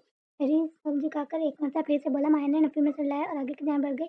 कम ऑन बट लाइक गाड़ी में बैठो वरना मोबाइल पर बढ़ते मैसेज ने माया की रूह को झंझोड़ा सा। इसकी आंखों में नमी फैल गई और चेहरा सफेद पड़ने लगा। मैम प्लीज, हैरी ने एक बार फिर से कहा था। माया लहरते वजूद के साथ गाड़ी में बैठ गई। इसकी हथेलियां पसीने से तर और माथे पर भी पसीने के कतरे नमूदार बहे थे। कहाँ ले जा रहे हो? माया नम आंखों से लड़ाते हुए सहमति बोली। हैरी को मुचड़ा और फिर सारे रास्ते वो माया पूछती आई, चिंकी आई, लेकिन कोई भी कुछ ना बोला था। थक हार कर माया रोने लगी। इसकी सिसकियां गाड़ी में गूंजने लगी थी। गाड़ी एक आलीशान घर के सामने रुकी थी। हैरी ने गाड़ी का दरवाजा खोला। माया कौर से सहमति गाड़ी से उतरती। इसका दिल किया यहाँ से भाग जाए। हर जगह आदमी आदमी, चीज जुगन और एप्पल से लिबरेज थे। माया और से आगे बढ़ी थी। इसका कदम आगे बढ़ने से इनकारी हो रहे थे। घर में दाखिल होते इसने सामने सफर पर वर्जमान शख्स को देखा। वही अलकार लिया। माया दो कदम पीछे हुई तो उल्टा कदम वहां से भाग जाना चाहती थी। कोशिश भी मत करना बटरफ्लाई उड़ने की, वरना मैं तुमसे मत सबके पर काट दूँगा वैसे भी। आज हमारा निकाह है मतलब खास दिन लेक्चर नादू को मालूम जोड़े बोला माया ने कब खाते हुए दूसरे से देखा जाओ इस रूम में 2 मिनट में आ रहा हूँ। एक मयूर की तरफ इशारा करते बोला माया ने नफी में चढ़ लाया कमरे में जाओ। बटरफ्लाई वो तरीन लहजे में बोला माया लड़का आते कदम इसके कमरे में चले गया अपना दिमाग माहूफ होता महसूस हुआ। 2 मिनट बाद भी वो कुछ आदमियों के लिए अंदर दाखिल हुआ। माया के सर पर अबू वो ब्लैक शॉल थी जो इसने थोड़ी देर पहले कंधे पर फैलाई हुई थी। काश वो आज असाइनमेंट जमा करवाने यूनिवर्सिटी आती ही ना और अगर वगैरह आ जाता तो वाकई किसी को मार देता। माया दिल व जान से कांपी थी। अली सामने निकाह पढ़वाना शुरू किया जबकि माहिया खान वो तो सुन होते हुए दिमाग के साथ वहाँ मौजूद थी। इसका दिन खाली था। इसने खाली दिन के साथ अलेक्जेंडर को कबूल किया था और फिर काजी साहब ने अलेक्जेंडर से भी पूछा जिसने ऐसा जवाब दिया जैसे फरहान कर रहा हो। माया दिन छेद पर काजी साहब कासम और बाकी आदमी वहाँ से चले गए। माया गुमसुम बैठी थी पता ही नहीं चला कब आंखों से आंसू बहने लगे। होश तो तब आया जब एक लगते लम्बस में उसके चेहरे को छुआ था। वो गहरा सांस से बढ़ते इसे देखने लगी जो लम्बस से उसके आंसू सुन गया। माया की आंखों में खौफ फैल गया। वो पीछे की जाने किसकी रोक क्यों रही हो। अगर तुमसे वही करना है जो मैं कहूँगा ज़्यादा सवाल जवाब मत करना मुझे पसंद नहीं है। वो उंगली उठाते हुए बोला माया लब पंच गई मुझे घर जाना है। हाँ वो रोते हुए बोली इसे लगा पल में इसकी जिंदगी बर्बाद होगी वो तबाह हो गई। सामने बैठे शख्स ने सच से है तो तारी माया ने पहली बार इसके चेहरे को देखा। हिंसा ग्रीन आंखें अनाबी सियाह लब बिखरे बाल मगरूर नाक ब्लश वो बहुत हसीन था। वो ठीक करता था जो आंखों को छुपा कर रखता था और आंखें किसी का भी ज्ञान वकरार लूट सकती थी। वो साफ थी वो हो गई बटरफ्लाई इतनी जल्दी है मुझसे दूर जाने की। वो लबों पर साइड स्माइल रखता वो बोला और माया ने जैसे कमरे में तलस्सम रखते पाया था। वो लबों पर खींचती मुस्कुराहट सैर करती थी। निकाह मुबारक इसकी कमर में हाथ डालते हुए साख्त अंदाज में बैठी माया को अपनी जन्म खींचता वो बोला। माया ने अपनी कमर पर इसकी उंगलियां प्रस्तुत होती हुई देखी। मुझे घर जाना है। तलस्सम टूट गया। माया को अब्बू को कोई हैवान लग रहा था जिसके साथ चले। माया खान कैद थी। वो टकते लहजे में बोली शशर माया खान के लबों पर अपनी उंगलियां जमाते चेहरा इसके चेहरे के करीब कर गया। सांस रुक गई। तुमने कहा था ना मैं तुम्हें छू सकता हूँ। इसकी आंखों में उभरी मोहब्बत की चाह की चमक नहीं थी। वो शफाकत उभरी बदले नहीं बस की गिरफ्त में मचल कर रह गई जबकि अलेक्जेंडर ने बड़ी शफाकत से इसके लबों को अपने लबों की कैद में लगते खतरनाक कैद के अंदर मौजूद जहर को माया खान के अंदर उतारा। माया को उसकी जानाना गिरफ्त में अपना दम घुटता महसूस हुआ था जबकि अलेक्जेंडर के हाथों से अपनी गिरफ्त कमर के अंदर दस्ते महसूस हुए। वो इससे दूर होते इसे देख कर एक आंख दबा गया। माया गहरे सांस भरती ऐसे शर्मदार देख रही थी। इसने अलेक्जेंडर से ऐसी पल की तवक्को नहीं की थी। अब आते बदले की तरह वो अपने लब पर आए माया के लबों के खून को अंगूठे से साफ करते बोला एकदम इसके चेहरे पर